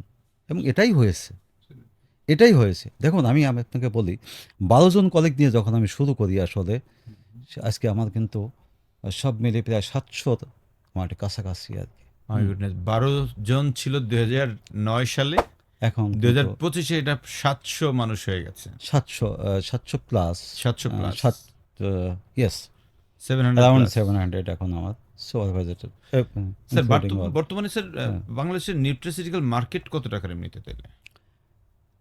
অ্যাকচুয়াল ফিগারটা আমার কাছে নাই। আই থিঙ্ক সবাই ভালো করছে, কম বেশি ভালো করছে সবাই, কম বেশি। এবং আহ, যে লিডিং যেগুলো কোম্পানি, ফার্মাসিউটিক্যাল কোম্পানি আর কি, যেগুলো যাদের শুধুমাত্র ফার্মাসিউটিক্যালস কোম্পানি, তারা কিন্তু এই উইংটা ওপেন করেছে মোস্ট অফ দ্য কোম্পানিস। এবং তারাও যে খারাপ করছে খুব একটা তা কিন্তু নয়। তো সেই হিসাবে আমি যদি মনে করি এটা আসলে 1.5 থেকে 2,000 কোটি টাকার কোম্পানি অলরেডি হয়ে গেছে, 1.5 থেকে 2,000 কোটি টাকার মার্কেট, অলরেডি হয়ে গেছে এটা। এবং বিশাল ঘটনা যেভাবে স্যার। যেভাবে সব, এবং আরও আর দুই একটা কোম্পানি, আরও অল্প কয়েকটা কোম্পানি, রিনাউন্ড কোম্পানি আসতে বাকি আছে। এরাও হয়তো খুব শিগগিরই চলে আসবে, সোফার আইনও। এরা আসলে সব মিলে আসলে যেভাবে সবাই যদি আসলে এটাকে কাজ করে, এটা আসলে আরও অনেক অনেক এক্সপান্ড করবে আসলে এটা। আমি আবারও বলি, এটা আসলে এই কনসেপ্টটা আসলে এই মার্কেটে ক্রিয়েটর কিন্তু আমরা আসলে কনসেপ্টটা দাঁড় করিয়েছি কিন্তু আমরা, Radiant. যে এটা কনসেপ্ট, হ্যাঁ এটা Right, কনসেপ্টে দাঁড় করিয়েছি আমরা। ইউ বিলিভ অর নট, এমন কিছু ডক্টর বাংলাদেশে আছে এখন যারা কিন্তু খুব ফ্রিকোয়েন্টলি আমাদের প্রোডাক্ট কিন্তু মানে প্রেসক্রাইব করতেছেন এখন। করছে না, হ্যাঁ, করছেন এখন, করছে, করছেন অনেক বড় বড় ডক্টর, করছে। Leading gynaecologist or leading orthopaedics or leading medicine or leading any other discipline আমাদের প্রোডাক্ট কিন্তু এখন তারা লিখতেছেন কিন্তু তারা। তো এইভাবে যদি আরও অন্যান্য কোম্পানিগুলো যদি এগিয়ে আসে আসলে, তখন তো তাহলে সবাই লিখবে। সবাই লিখবে আসলে, হ্যাঁ, রাইট। সবাই লিখবে এটা। স্যার আমি যদি এবার আপনাকে একটু ডিফারেন্ট আসপেক্টেড প্রশ্ন করি স্যার, থ্যাংক ইউ, আমরা অনেকগুলো জায়গায় শিখেছি। আমার এবার প্রশ্নের ধরনটা হলো স্যার, আপনি অলরেডি কয়েকটা কথা বলেছেন বাই দিস টাইম, যে ম্যানেজারিয়াল লেভেল যে জায়গাটা, লাইক সে এখন ম্যানেজার হইলো, প্রমোশন আপনি দিলেন, সো ম্যানেজার হওয়ার পরে তাকে কোন কোন বিষয়গুলো ফলো করতে হবে? ইতিমধ্যে আপনি বলেছেন যে তাকে 6-9 মেথডে কলিগের অবস্থান থেকে বুঝে তার সাথে কথা বলা, এটা আপনি বলেছেন। এরপরে বলেছেন যে তারকে একটু মনিটরিং করা, যে সে রেগুলার বেসিস যে কাজগুলো করছে, ডক্টর কাছে যাচ্ছে আর কেমিস্টের কাছে যাচ্ছে, সে বিষয়গুলোকে একটু দেখা একজন ম্যানেজারের। তো আর ম্যানেজারের আর কি কি কাজ করা দরকার, যেটা করলে সে একজন সুপার ডুপার পারফর্মার হতে পারে? ওকে, থ্যাংক ইউ আপনাকে। আসলে আমি আমার কলিগদেরকে অ্যাটলিস্ট যেটা সাজেস্ট করি, যে অ্যাডভাইস আমি তাদেরকে করি, যে দেখো তোমার আন্ডারে যে 6জন বা 7জন আছে, being a supervisor, they are your internal customer. Absolutely. তুমি যদি এই কাস্টমারকে তুমি যদি মোটিভেটেড করতে না পারো, তুমি যদি মনে করো আমি তাদের শরীর হয়ে তাদের কাছ থেকে আমি আমার কাজ আদায় করে নেবো, no, that is wrong perception. আগে আস্থায় নাও তাদেরকে তুমি। খারাপ করছে, করুক, অসুবিধা নাই, সেটার জন্য তুমি তাকে বসো আলাদা করে। অথবা একজন ভালো করছে কিন্তু আমার একটা মেজর ব্র্যান্ড মানুষ খারাপ করছে, তাহলে দেখো তার সাথে বসো তুমি, এবং তোমাকে সাপোর্ট দেওয়ার জন্য তোমার সিনিয়র সুপারভাইজার আছে, তিনজনে বসো, ডিসকাস করো কোথায় সমস্যা, কোন ডক্টর আসলে আমার এখানে সাপোর্টটা কমিয়ে দিয়েছে, অথবা তোমার টোটাল যে ভ্যালু অ্যাচিভমেন্টে কেন হচ্ছে না আসলে, তার সাথে ডিসকাস করো। ভাই কী লাগবে তোমার, বলো তুমি কোন সাপোর্টটা লাগবে, অথবা তোমার বিবেচনা দিয়ে তুমি আগে চিন্তা করো। তুমিও তো এমপিও ছিলে, আজকে তুমি সুপারভাইজার হয়েছো, তুমি তো বোঝো যে কোথায় তার সাপোর্টটা লাগবে। ওই টেরিটরি নিয়ে, ওই কলিগ নিয়ে যদি তোমার আইডিয়া হয়তো নাও থাকতে পারে, কারণ তুমি আর এক জায়গায় কাজ করছো, তোমাকে পোস্টিং করা হয়েছে সুপারভাইজার হিসেবে আর এক জায়গা, ওই মার্কেটের সিনারি একটু ডিফারেন্ট, তুমি ওখানে লেট নাইট মতো কাজ করে আসছো। কিছু কিছু মার্কেট আছে হয়তো বা তোমার 6টা বা 8টা, মানে 8টার মধ্যে কাজ শেষ, ক্লোজ হয়ে যায় 8টার মধ্যে, তাই সেখানে থেকে তোমার মার্কেটে সেভাবে অর্গানাইজ করে নিতে হবে তোমাকে। আবার এমন এক মার্কেটে হয়তো ওই সুপারভাইজারকে পোস্টিং করলাম আমরা, সেই মার্কেটে হয়তো বলা আপনার রাত 12টার আগে তাকে কিন্তু স্টেশন লিভ করার কোনো সুযোগ তার নাই, তাহলে কী করা লাগবে? তার মানে তার কলিগরা তো কাজ করছে, কলিগকে ফেলে রেখে সে কি বাসায় যে ঘুমাবে? এই সুযোগটা তো আমাদের নাই আসলে। সো দ্যাট আগে কলিগকে মোটিভেটেড করা লাগবে, ফার্স্ট অফ অল মোটিভেশন দেওয়া। মোটিভেশন দেওয়া। আমি Very good. যেটা বলি সবসময়, ভাই কলিগের উপর ছড়ি ঘোরায় কখনো যদি তুমি কাজ আদায় করতে চাও, তো ইট উইল নট ওয়ার্ক।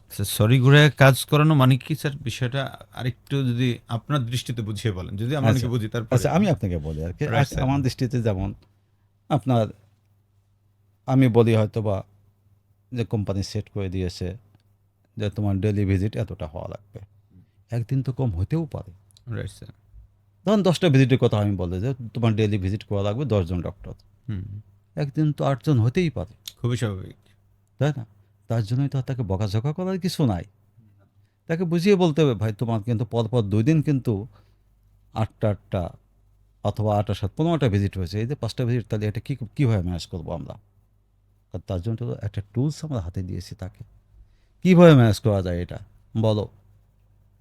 এই ডক্টর তো তোমার সপ্তাহে 2টা ভিজিট দেয় অথবা একটা ভিজিট দেয়, এই যে মিস হয়ে গেল তাহলে কী করা যায়, বা কেন হলো তার সাথে বসতে হবে, যে কেন হলো ও নিশ্চয়ই। আর যদি আমি তাকে বলি আমি কোনো কিছু জানি না, বুঝি না, তুমি ভাই কীভাবে এরপর থেকে ভিজিট করবো, আমাকে তুমি 10টা ভিজিট বানাতে তুমি ইয়ে করবে, হ্যাঁ মাসে করবে 10টা ভিজিট, সে করবে, কিন্তু প্রোডাক্টিভ হবে না। ফ্রুটফুল ভিজিট হবে না সেটা আসলে।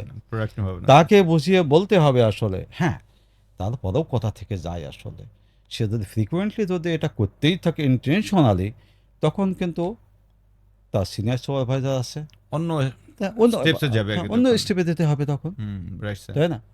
কিন্তু আমি যেটা বিশ্বাস করি, আমরা যেটা বিশ্বাস করি, আমরা যদি কলিগকে যদি মোটিভেটেড করতে পারি আসলে, বা তাকে যদি বোঝাতে পারি, তার কলিগের তো এখানে ইন্টারেস্ট আছে, স্যার তার একটা কঠিন ইনসেন্টিভ আছে। প্রশ্ন আমার কাছে, আপনার কাছে স্যার, আমার যে বাংলাদেশে কমন একটা সিনারিও আমি স্যার দেখি, রাত্রে 11টার পরে ম্যানেজাররা স্যার মিটিং কল করে অনেক ক্ষেত্রে। 11টার পরে ফোন দেয়, ও ততক্ষণে বাসায় গেছে। হ্যাঁ, এখন ক্ষেত্র বিশেষ দুই একটা জায়গায় থাকতে পারে যেখানে হয়তো অর্ডার কাটা শুরুই হয় 11টার পরে। যদি এমন থেকে থাকে সেটা ডিফারেন্ট কেস। কিন্তু কমনলি যেটা দেখি যে 11টার সময় ফোন দিয়ে ওরা বকাঝকা করতেছে, আজকে তোমার কেন টার্গেট হলো না, হ্যাঁ, এটা নিয়ে। তো আসলে এই কথাগুলো তো সে পরের দিন সকালেও বলতে পারতো। এই যে রাত 11টার পরে ফোন দেওয়া, এটা কি স্যার আপনি কিভাবে দেখেন, বা এটা করা উচিত কিনা? মোটেও করা উচিত নয় এটা, এক কথায় বলে বলে বলে ফেলছেন স্যার, মোটেও করা উচিত নয়। মোটেও নয়।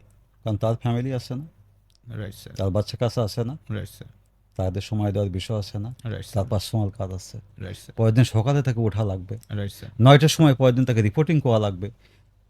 যিনি বকাঝকা করছেন তিনি কি একবার চিন্তা করছেন এই কলিগকে আবার পরের দিন সকালবেলায় এসে 9টার সময় আমার কাছে রিপোর্ট করা লাগবে? একটা রিপোর্টিং প্লেস আছে।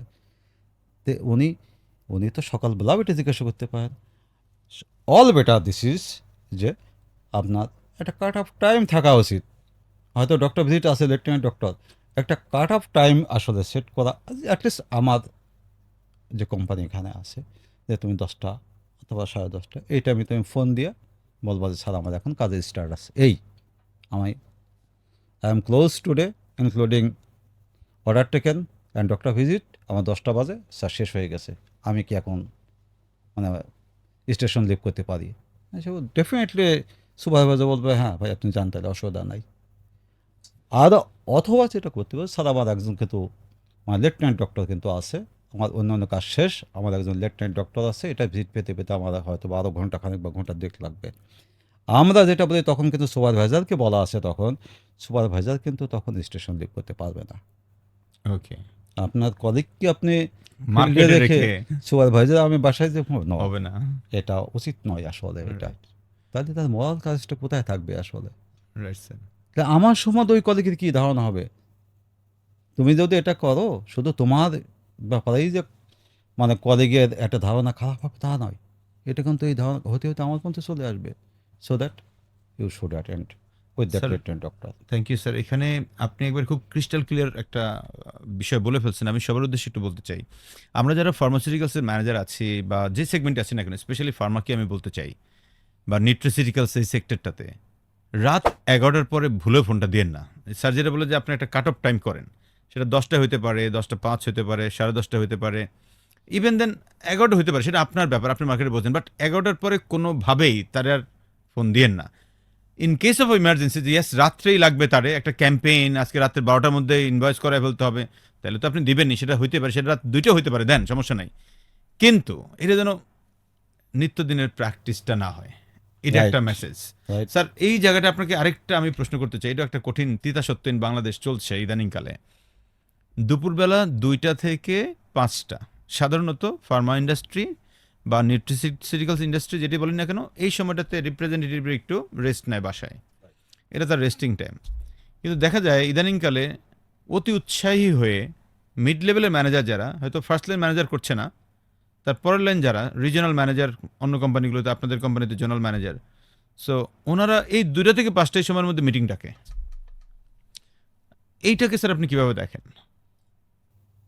মিটিং ডাকা আসলে হঠাৎ করে এই টাইমে মিটিং ডাকা, এটা কি এজেন্ডা সে সেট করবে? I don't understand. Okay, meeting ডাকতে হলে তো একটা এজেন্ডা তো থাকা লাগবে। Right sir.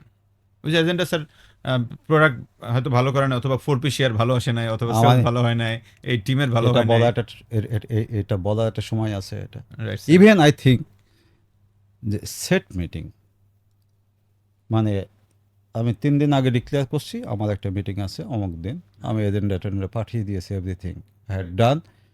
সেখানে কিন্তু শিডিউল করা আছে আমার হয়তো 9:30 to 5 PM। Okay, right, what I believe it should be finished within 5, maximum within 5:15।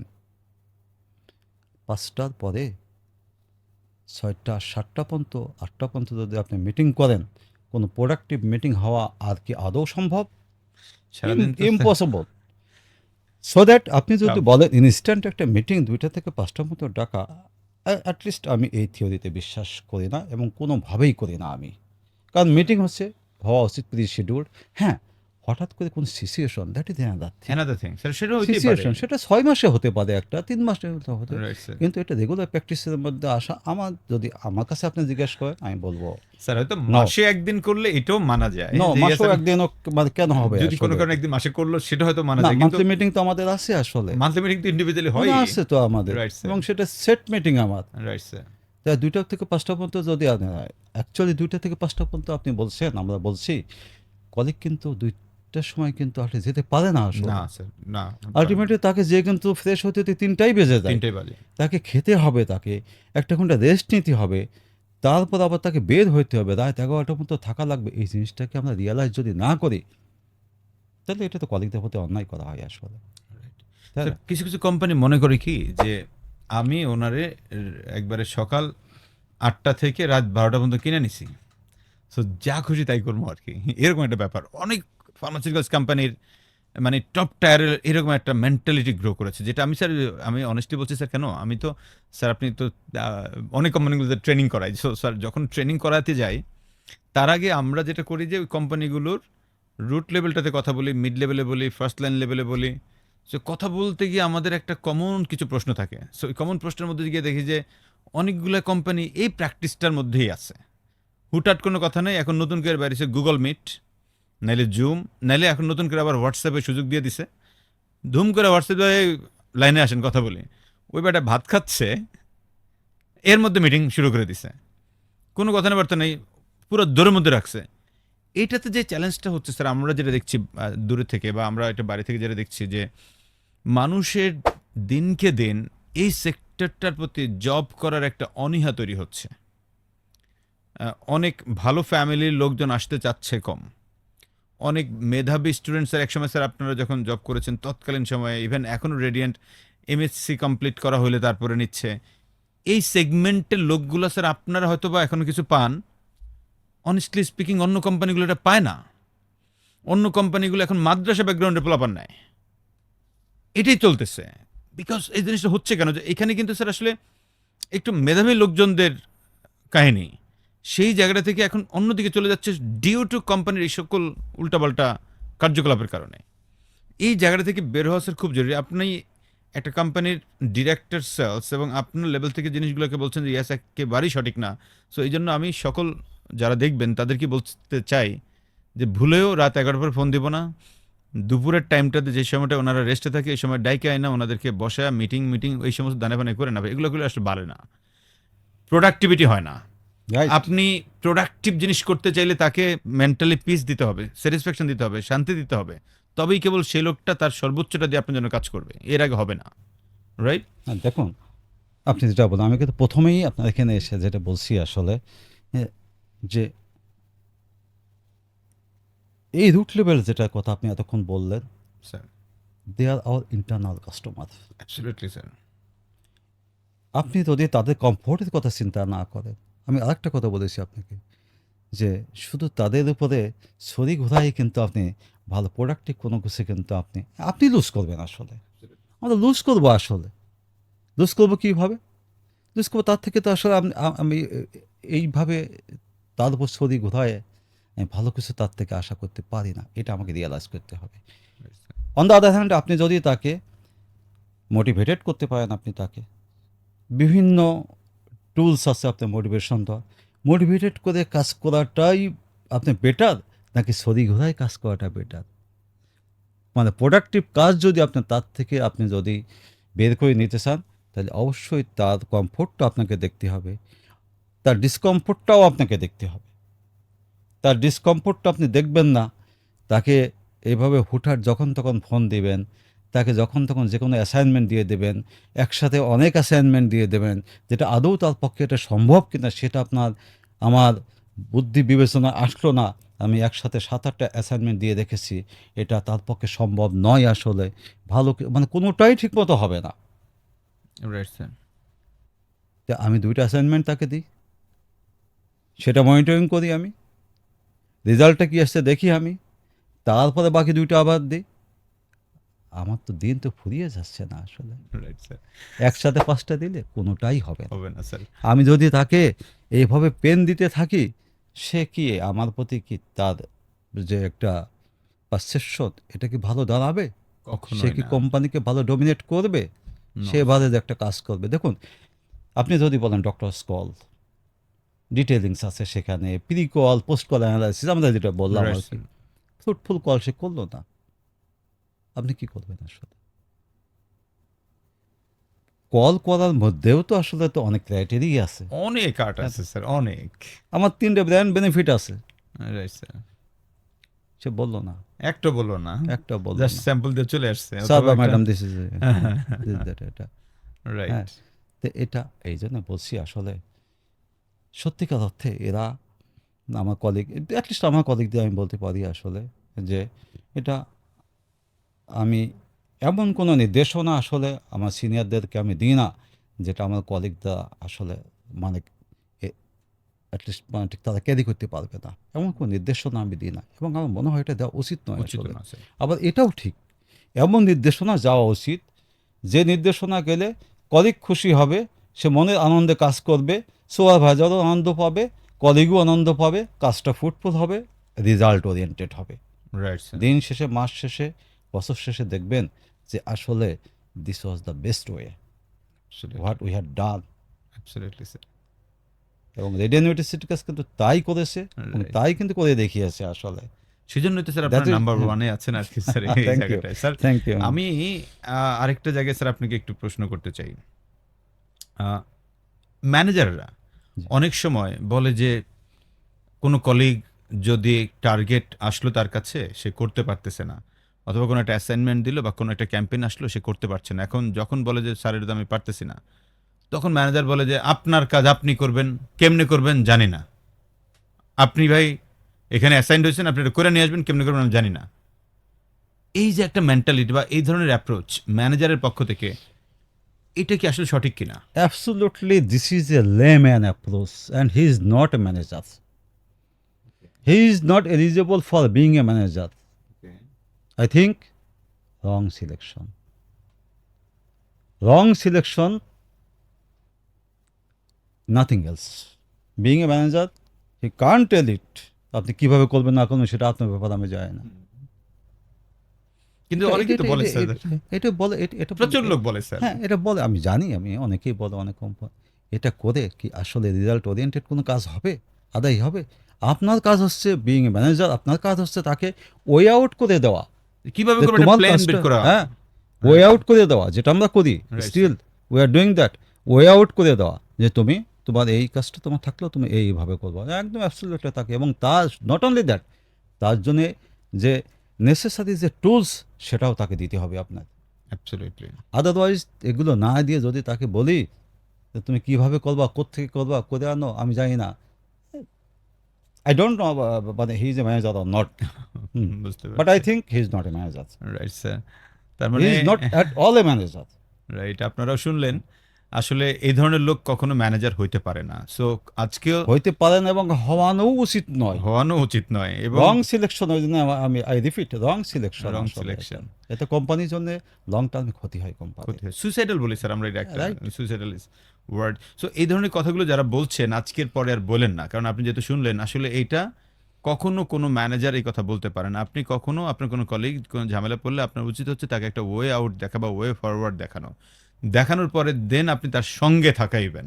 কোন জায়গাটা চ্যালেঞ্জ হচ্ছে সেই চ্যালেঞ্জটাকে মোকাবেলার জন্য ওর পাশে থাকা, তবেই কেবল আপনি একজন আসলে লিডার। এর আগে আমি না। শুধু বলেছি নট অনলি দ্যাট, যেগুলো আমাদের বিগ চ্যালেঞ্জ, ওকে, একসাথে আমাদের এমপিও, তার সুপারভাইজার, সিনিয়র সুপারভাইজার, তিনজন ওই টপিক নিয়ে একসাথে বসবে, হোয়াটসঅ্যাপ গ্রুপে হোক আর একসাথে বসবে, ডিসকাস করবে, ডিসকাস করার পরে তারপরেও যদি সমাধানে না আসতে পারেন আপনারা, তাহলে তার যে সিনিয়র আছে তাকেও আপনারা যুক্ত করবেন, করে একটা কনসেনসাসে আসা লাগবে আমাদের। আমি এই ইনস্ট্রাকশন সবসময় দিয়ে যাচ্ছি, আমি একটা কনসেনসাসে আমাদের আশা লাগবে যে ঠিক আছে এখন তাহলে এই কাজটা আমরা এইভাবে করব, ওকে। তারপর আপনি থ্রো করেন, আপনি এমপিও দেখেন, আপনি ইমপ্লিমেন্টেশনে যে তার কোন কোন জায়গায় সমস্যা হতে পারে সেটা আপনি সর্টিং করেন। এমপিও কমফোর্টটা তো আপনাকে বুঝতে হবে আসলে, বিগ চ্যালেঞ্জ এটা, তার কমফোর্টটা যদি আমরা না বুঝি তাহলে তো আসলে এটা হলো না আসলে। আমি আপনাকে বলেছি আমাদের, আমি একটা এক্সাম্পল আগেও বলেছি আপনাকে, যে এমন কিছু জায়গায় আমি পোস্টিং করেছি আসলে নিউট্রাসিউটিক্যালস কোম্পানি কিন্তু আসলে নিউট্রাসিউটিক্যালস প্রোডাক্ট কিন্তু ডক্টরকে দিয়ে লেখানো really tough, and still it is. তো এমন কিছু জায়গায় আমি পোস্টিং করেছি, আমার একটু সাহসটা একটু বেশি, আমি আমার ওই মানে ছোটোবেলা থেকে আর কি, আমার এটা একটা মানে ক্যারেক্টার, আমার সাহসটা একটু বেশি আমার। Right, sir. দেখুন, যখন এই সমস্ত জায়গায় একটা দুইটা না, অনেক জায়গায়, অনেকগুলো territory, remote area, most remote area, you can't believe, আমি বুকে সাহস নিয়ে পোস্টিং করেছি। আমি সেখানে পোস্টিং করে যদি বসে থাকি তাহলে হবে? পোস্টিং করে যেটা করা লাগছে, যেটা নেসেসিটি, যে টুলস তাকে দিতে হবে, তাকে সাহস দিতে হবে, তাকে ওয়ে আউট করে দিতে হবে, সুপারভিশন সাপোর্ট, যেটাকে বলছে মোস্ট ইম্পর্ট্যান্ট সাপোর্ট, সুপারভিশন সাপোর্টটা সেটা দিতে হবে, সব কিছু। এবং এটাও সত্য, ওই কলিগকেও এগিয়ে আসতে হবে আসলে, ডেফিনেটলি, না আসলে হবে না স্যার, তাই না? তাকেও এই লাগবে। উভয়ের সম্মিলনই হচ্ছে সাকসেস। রাইট স্যার, আসবেই, আসতে বাধ্য, আসতে বাধ্য। এবং এসেছে। Right sir. স্যার, থ্যাংক আপনি you on sir. The other hand, আপনি যদি স্যার, চিন্তা করেন স্যার, যে আমি যদি তাকে বলি, ভাই তোমার এই 5 লাখ টাকা তোমার ইয়ে আছে, এই বাজেট আছে, এই টার্গেট তোমাকে দেওয়া হলো, তুমি কীভাবে করবা না করবা, তাহলে তো সে তো মানে ভিন্ন পথ অবলম্বন করবে, সে পুরোটাই। যেটা কোম্পানির জন্য সর্বনাশা হবে। হ্যাঁ, মাল মাইগ্রেট করে হ্যাঁ, অন্য জায়গায় পাঠিয়ে যেটা দিব। আমরা বলেছি, যেটা আমি যে থিমটা আমি আজকেও আমার এমডি স্যারের সাথে আমি যেটা নিয়ে কথা বলে আসলাম, আমাকে অন্য একটি ইস্যুতে আর কি, যেটা সেটা হচ্ছে যে দেখুন, এবং আমার মাঝে অনেকগুলো মিটিংয়ে আমি ছিলাম, ঢাকার বাড়ি ছিলাম, যে মিটিংগুলোতে আমি সবসময় যখন আমি যেখানে প্রেজেন্ট থাকি, মানে ক্লোজিং স্পিচটা, ওপেনিং স্পিচ এবং ক্লোজিং স্পিচটা আমি সাধারণত দিয়ে থাকি। আমি এই জিনিসটা ক্লোজিং স্পিচে আমি যেটা বলি, team discipline, this is a must. এটা আমার সেন্টেন্স, ওয়ার্ড অ্যান্ড সেন্টেন্স এটা। উইদাউট ডিসিপ্লিন একটা টিম উইনিং টিম হতে পারে না, ইম্পসিবল। যে টিমের মধ্যে ডিসিপ্লিন নাই, সে টিম উইনিং টিম হতে পারে না। অ্যান্ড ডিসিপ্লিনের সংজ্ঞাটা কী আসলে, we have to decide that, মানে হোয়াট ইজ দ্য ডেফিনেশন। শুধু কি আমার কথা, ঠিক আছে তুমি এই কয়টার সময় যাও, এই কয়টায় ফিরে আসো, এটাই কি discipline? No, no, many things discipline. Definitely. কলিগকে ডিসিপ্লিনের মধ্যে থাকতেই হবে আসলে, যেটা কোম্পানি পলিসি যেটা আছে, যে ডিসিপ্লিন। আমি একটা ভালো ড্রেস কোড যেটা মেনটেন করে অফিসে, সেটা ফলো করা তো একটা ডিসিপ্লিনের পার্ট আমার, Of অনেক course. বড় ধরনের পার্ট। অফকোর্স, আপনার শার্টের কলারটা উঁচু হয়ে আছে আরেকদিকে, এটা তো দেখাটা সুপারভাইজারের দায়িত্ব। দায়িত্ব। আপনার মোটরসাইকেলটা সে 7 দিন হয়তো বা 15 দিন ধুচ্ছে না, সে রাইট স্যার। অনেক ময়লা লেগে আছে। এটা এগুলো আসলে একটু বকাঝাকা করে বলার থেকে একটু সুন্দর করে তো বলতে পারি আমরা, সেটাই উচিত। এখন আমরা যেটা করি, আমরা মানে আমার টিমে করি না, আমরা যেটা করি, আমি সেটা শিখাইনি, অনেকেই আছে আমরা, যে এটা নিয়ে হয়তো তার সাথে একটু অ্যাভেলেবল হয় স্যার, এটা আসলে available। উচিত নয় আসলে। স্যার, আমি এখানে একটা রিসার্চ আপনাকে একটু শেয়ার করি আপনার থ্রুতে, আমাদের যারা দেখছেন তাদেরকে। লিডারশিপ চ্যালেঞ্জ নামক একটা বই ওয়ার্ল্ডে খুবই পপুলার হয়েছে, এবং এই বইটা একটা রিসার্চকৃত বই। এই বইটার মধ্যে একটা গবেষণার রেজাল্ট বলছে এরকম, যে ওনারা গবেষণা করে দেখলেন যে যারা টিম মেম্বার তাদেরকে প্রশ্ন করছিল যে আচ্ছা, আপনার টিম লিডার আপনার লাইফে কি কোনো রকম কন্ট্রিবিউট করছে আপনার ক্যারিয়ারের জন্য? তো ভাইবা থেকে বলছে যে না, এরকম নায়ের সংখ্যাটা প্রায় 50% লোক। বাকি 30% লোক পাওয়া গেছে বলে যে হ্যাঁ, কিছু একটা হয়তো বা করে, ওই রকম না। এরা বলে কি যে তাহলে কি করে এরা? বলে এরা হচ্ছে উপর থেকে যে মেসেজ আসে, এই মেসেজ খালি আমাকে দিয়ে দেয়, অ্যাজ লাইক মেসেঞ্জার বা পিয়ন যে কাজ করে সেও সেম কাজটাই করে। মাত্র 20% তাদের বসদের সম্পর্কে বলেছে যে হ্যাঁ, উনি তো আমাকে একটু কাজ শেখায়, আমাকে একটু পড়ালেখা করায়, আমাকে একটু মাঝে মধ্যে অ্যাসাইনমেন্ট দেয়, আমি গ্রো করছি, আমাকে শেখায়, আমি তার কাছে শিখতে পারছি। এই যে মাত্র 20% লোক মনে করছে যে তার টিম লিডার একটা মানে কাজের মানুষ, বা তাকে দিয়ে কিছু কন্ট্রিবিউট করাচ্ছে, তার ক্যারিয়ারে কন্ট্রিবিউট করতেছে। রেস্ট 80%, অলমোস্ট 80%কে তারা মনে করছে অ্যাজ এ মেসেঞ্জার। স্যার, খুবই মেসাকের একটা কথা স্যার। এইটারই সাবসিকুয়েন্টলি যদি আমি আরেকটা রিসার্চ বলি, এই বইয়ের মধ্যে আরেকটা রিসার্চ বলছে যে যখন একজন টিম মেম্বার তার টিম লিডারকে নেগেটিভ লিডার হিসেবে ধারণ করবে, যে ইয়াস, এক্সাম্পল স্যার কামরুজ্জামান স্যার হচ্ছেন আমার লিডার, তা আমি বললাম যে উনি একটা নেগেটিভ মানুষ, এই ফিল আমার মধ্যে আসলে আমার মাত্র 31% আমি পোটেনশিয়ালিটি কাজে লাগাবো। On the other hand, Kamruzzaman স্যারকে যদি আমি মনে করি যে স্যার তো খুবই ডাইনামিক, অনেক আইডল, হ্যাঁ আমি তাকে ফলো করতে পারি, এরকম ফিল করি, তাইলে 91% পর্যন্ত আমার পটেনশিয়ালিটি আমি কাজে লাগাবো। তার মানে আমি যদি নেগেটিভ লিডার প্রতিমান হয় একজন টিম লিডার, তাইলে ইউজ করতে পারবে তার কলিগের মাত্র 31% পটেনশিয়ালিটি, আর পজিটিভ লিডার হলে 91% পটেনশিয়ালিটি কাজে লাগাতে পারবে। এই যে এই জিনিসটা না অনেকে বুঝতেই চায় না যে ভাই আমি কোন কোন কাজগুলো করলে সে আমাকে নেগেটিভ বুঝতেছে, কোন কাজগুলো আমাকে পজিটিভ বুঝতেছে। যে কথাগুলো ছিল আপনি মাত্রই বললেন, অনেকগুলো কথা এখানে চলে আসছে। যে অনেকে তার জুতা পায়ে দিয়ে চিন্তা করে না, চাপায়া দেয়, কেমনে করবে জানে না, রাত 11টার পরে ফোন দেয়, এরকম আর অনেকগুলো ঘটনা স্যার। না দেখুন, আমি এই কথা আরও কয়েকবারই বলেছি আপনার, সাকসেস অথবা কেরিয়ার এটা শুধুই কি এমপিওর? নো। তারপরে যে আপনার রিজিওনাল এক্সিকিউটিভ, তারপরে যে অ্যাসিস্ট্যান্ট জোয়াল ম্যানেজার বা জোয়াল ম্যানেজার, তাদেরও তো আরও কেরিয়ারের প্রয়োজন আছে না? ডেফিনেটলি। এবং সবাই তো এক্সপেক্ট করে এটা, যে আমি Right. আরও উপরে উঠতে চাই। আসলে রাইট, এক্সপেক্ট করলেই তো হবে না, আমাকে তো আমার কাজ দিয়ে প্রমাণ করতে হবে, অ্যাবসলিউটলি। তাই না? সেই জন্য আমরা বলছি আসলে একজন এমপিও মানে পায়ে দিয়ে তুমি চিন্তা করে দেখো, তুমি যখন এখানে আসছো আজকে, মানে তুমি জোনাল ম্যানেজার হয়েছো, তুমি তো এমপিও ছিলে, এমপিও থেকে তো তুমি এখানে আসছো, যে তোমার উপর কি তখন কি এই যারা সুপারভাইজার আজকে যারা আছে, হ্যাঁ, তোমার উপর কি, তোমার তো সুপারভাইজার ছিল একজন, তখন কি সে তোমাকে এইভাবে তোমার দিয়ে কাজ করিয়েছে? তাহলে তুমি কিছুই শিখতে পারবে না। তাহলে তুমি কী শিখাবা তোমার এখন, তোমার যে আমি যে মেসেজটা দিব, একজন এমপিও যদি মনে করে আমার সুপারভাইজার ভেরি নেগেটিভ পারসন, দেখুন আমরা তাহলে সেই টিম দিয়ে আসলে খুব ভালো কিছু আপনি আশা করতে পারেন না। এই জন্যই আমরা বলি যে আমার সিস্টেম যেটা আমি যেটা বলি, আমার এটা on job training. On job training মানে কি? অন জব ট্রেনিং হচ্ছে রিপোর্টিংয়ে আসবে 9টা থেকে 9:15টার মধ্যে, কোনো কারণে 15 মিনিট লেট হতেই পারে, সেটা জ্যাম হতে পারে, বৃষ্টি হতে পারে, বিভিন্ন কারণে হতে পারে। বিভিন্ন কারণে 9:15 হচ্ছে আমাদের স্ট্যান্ডার্ড টাইম ধরি। তারপরে 1 ঘন্টা তুমি করো, চা খাও ফিল্ডে, গল্প, তুমি যখন সুপারভাইজার থাকবে যে কদিন থাকুক ওখানে, চা খাও, তুমি গল্প গুজব করো, তার ফ্যামিলির কথা জিজ্ঞেস করো, তোমার বাচ্চাটা কেমন আছে, হ্যাঁ, ও যে জ্বর আসছিল ঠিক হয়েছে কিনা এখন, কোনো তোমার সাহায্য লাগবে কিনা এখন, এবং তোমার একজন কলিগ অসুস্থ হয়ে তোমার আসতে পারেনি, তুমি চলে যাও সেখানে, 1 কেজি ফ্রুটস নিয়ে যাও ভাই, তুমি 1 কেজি ফ্রুটস নিয়ে তার বাসায় যাও, যে তাকে দেখে আসো, ইউ ডোন্ট ওয়ারি, তোমার যে অর্ডারটা বা তোমার এরিয়া কাভারেজটা আমরা দেখতেছি, তুমি রিল্যাক্স করো, বাসায় থাকো, হ্যাঁ, ভাবিকে বলে আসবো, তার দিকে টেক কেয়ার করবেন, কোনো ওষুধ লাগবে কি না বা কোনো কিছু যদি প্রয়োজন হয় আপনি ফোন দেবেন, নিঃসংকোচে আমাদেরকে ফোন দেবেন। আমি কিন্তু কোনো বানিয়েও বলছি না, বাড়িয়েও বলছি না, এই ধরনের ইনস্ট্রাকশন কিন্তু আমার টিমের মধ্যে আমার দেওয়া আছে, এবং এইখানটায় আমি খুব স্ট্রিক। আমি এখানে কোনো রকম এই সমস্ত ব্যাপার কোনো রকম মানে নেগলিজেন্সি শো করা, মানে এটা it will be crime. Crime. Right sir.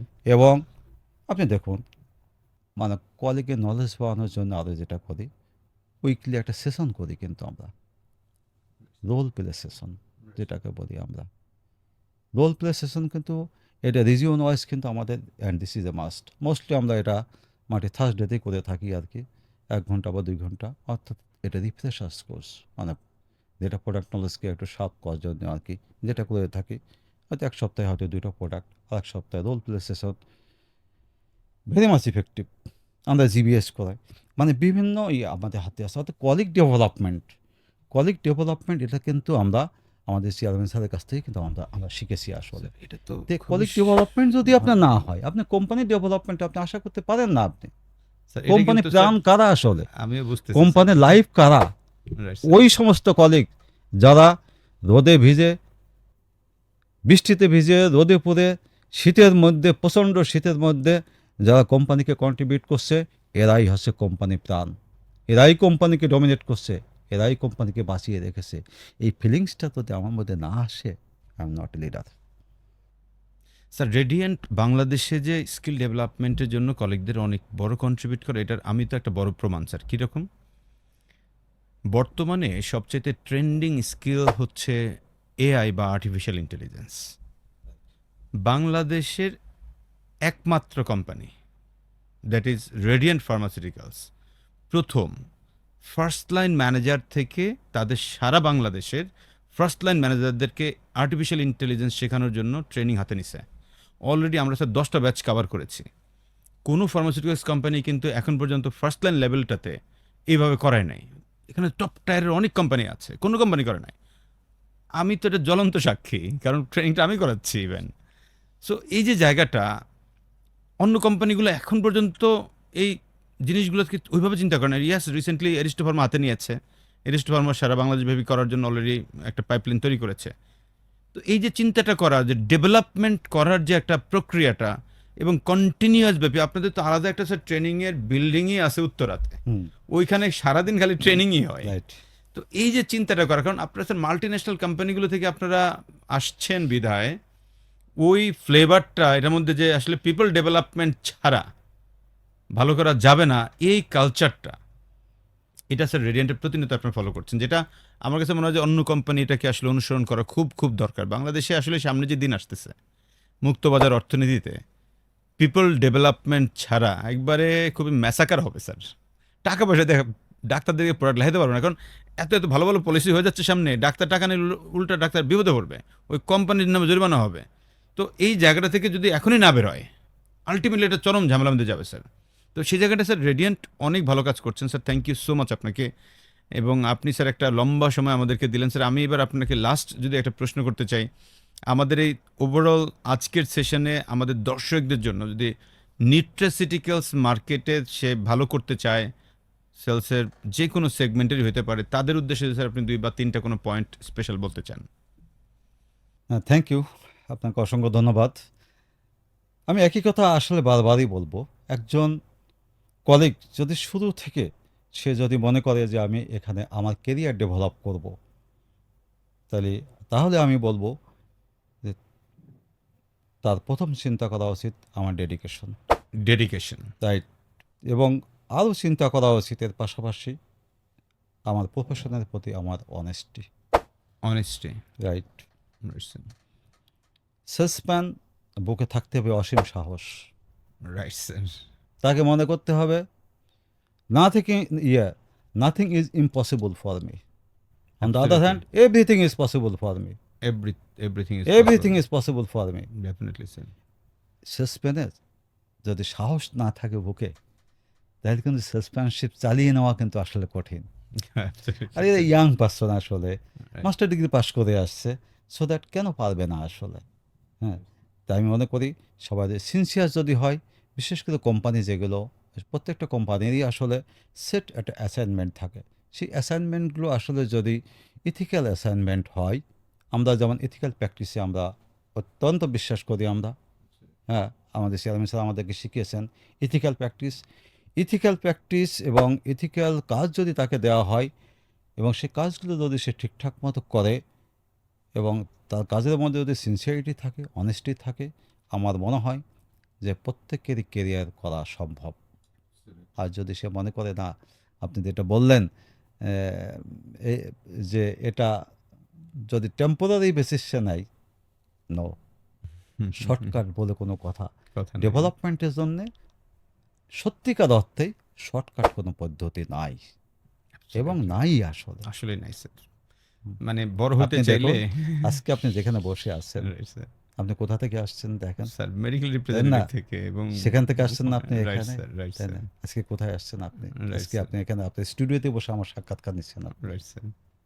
এটা আছে absolutely god bless, right sir, তাই না? সো দ্যাট অনেকের দোয়া, so that everyone I think মানে it is possible for everyone. মানুষ চাইলে Possible যে for কি everyone. পারে, মানুষ আমি কেন জানে না পারবো স্যার। না, আমি কেন পারবো না, এই বিশ্বাসটা আমার মধ্যে থাকা লাগবে। রাইট আমি স্যার। কেন পারবো না, আমি অবশ্যই পারবো। আমি শুধু আমি যেগুলো বললাম এগুলো থাকা লাগবে, nothing else. Right sir. Sir, আপনার কথা সূত্র ধরেই আমি আমাদের দর্শকদেরকে বলতে চাই, আসলে মানুষ তার স্বপ্নের চেয়েও বড়। মানুষ সেই স্বপ্নটাকে ছুঁতে চাইলে অসীম সাহস, ডেডিকেশন, অনেস্টি, এই বিষয়গুলো নিয়ে তার সর্বোচ্চ এফোর্টটা দিলে সে সেই বিষয়টাকে ধরতে পারবে এবং পারবেই। আজকে আমরা অনেকটা টাইম ধরে কথা বলেছি। যারা আমাদেরকে দেখেছেন সবাইকে অসংখ্য ধন্যবাদ এবং কৃতজ্ঞতা। এই ভিডিওটা আপনি শেষ করার পরে কমপক্ষে আরও 5 বার দেখেন। কেন? একবার দেখাতে সব জিনিস মানুষ মেমোরিতে নিতে পারে না, সেজন্য মিনিমাম 5বার দেখবেন। অ্যাট দ্য সেম টাইম আপনি আপনার টিমকে একটু শেয়ার করতে পারেন, বা আপনার কোনো বসকে শেয়ার করেন, আপনার কোনো কলিগকে শেয়ার করেন, উনিও এখান থেকে হয়তো অনেক উপকৃত হবেন। অ্যাট দ্য সেম টাইম আমাদের এই ভিডিওটাতে কোনো কপিরাইট নাই, আপনি ডাউনলোড করে যে কোনো জায়গায় ব্যবহার করতে পারেন, রাইট? তো সবাই ভালো থাকবেন। এবং আমরা যারা নিউট্রাসিউটিক্যালস মার্কেট নিয়ে কাজ করছি, এই মার্কেটটাকে আরও অনন্য উচ্চতায় নিতে চাইলে সায়েন্টিফিক ইনফরমেশনগুলো আরও বেশি বেশি দিবেন, ডাক্তারদের সঙ্গে সায়েন্টিফিক অ্যাপ্রোচগুলো বেশি করবেন। এই প্রত্যাশা রাখছি নতুন কোনো পর্বে নতুন কোনো অতিথিদেরকে নিয়ে আবার আপনাদের সামনে হাজির হব। সেই পর্যন্ত সবাই ভালো থাকুন। আল্লাহ হাফেজ।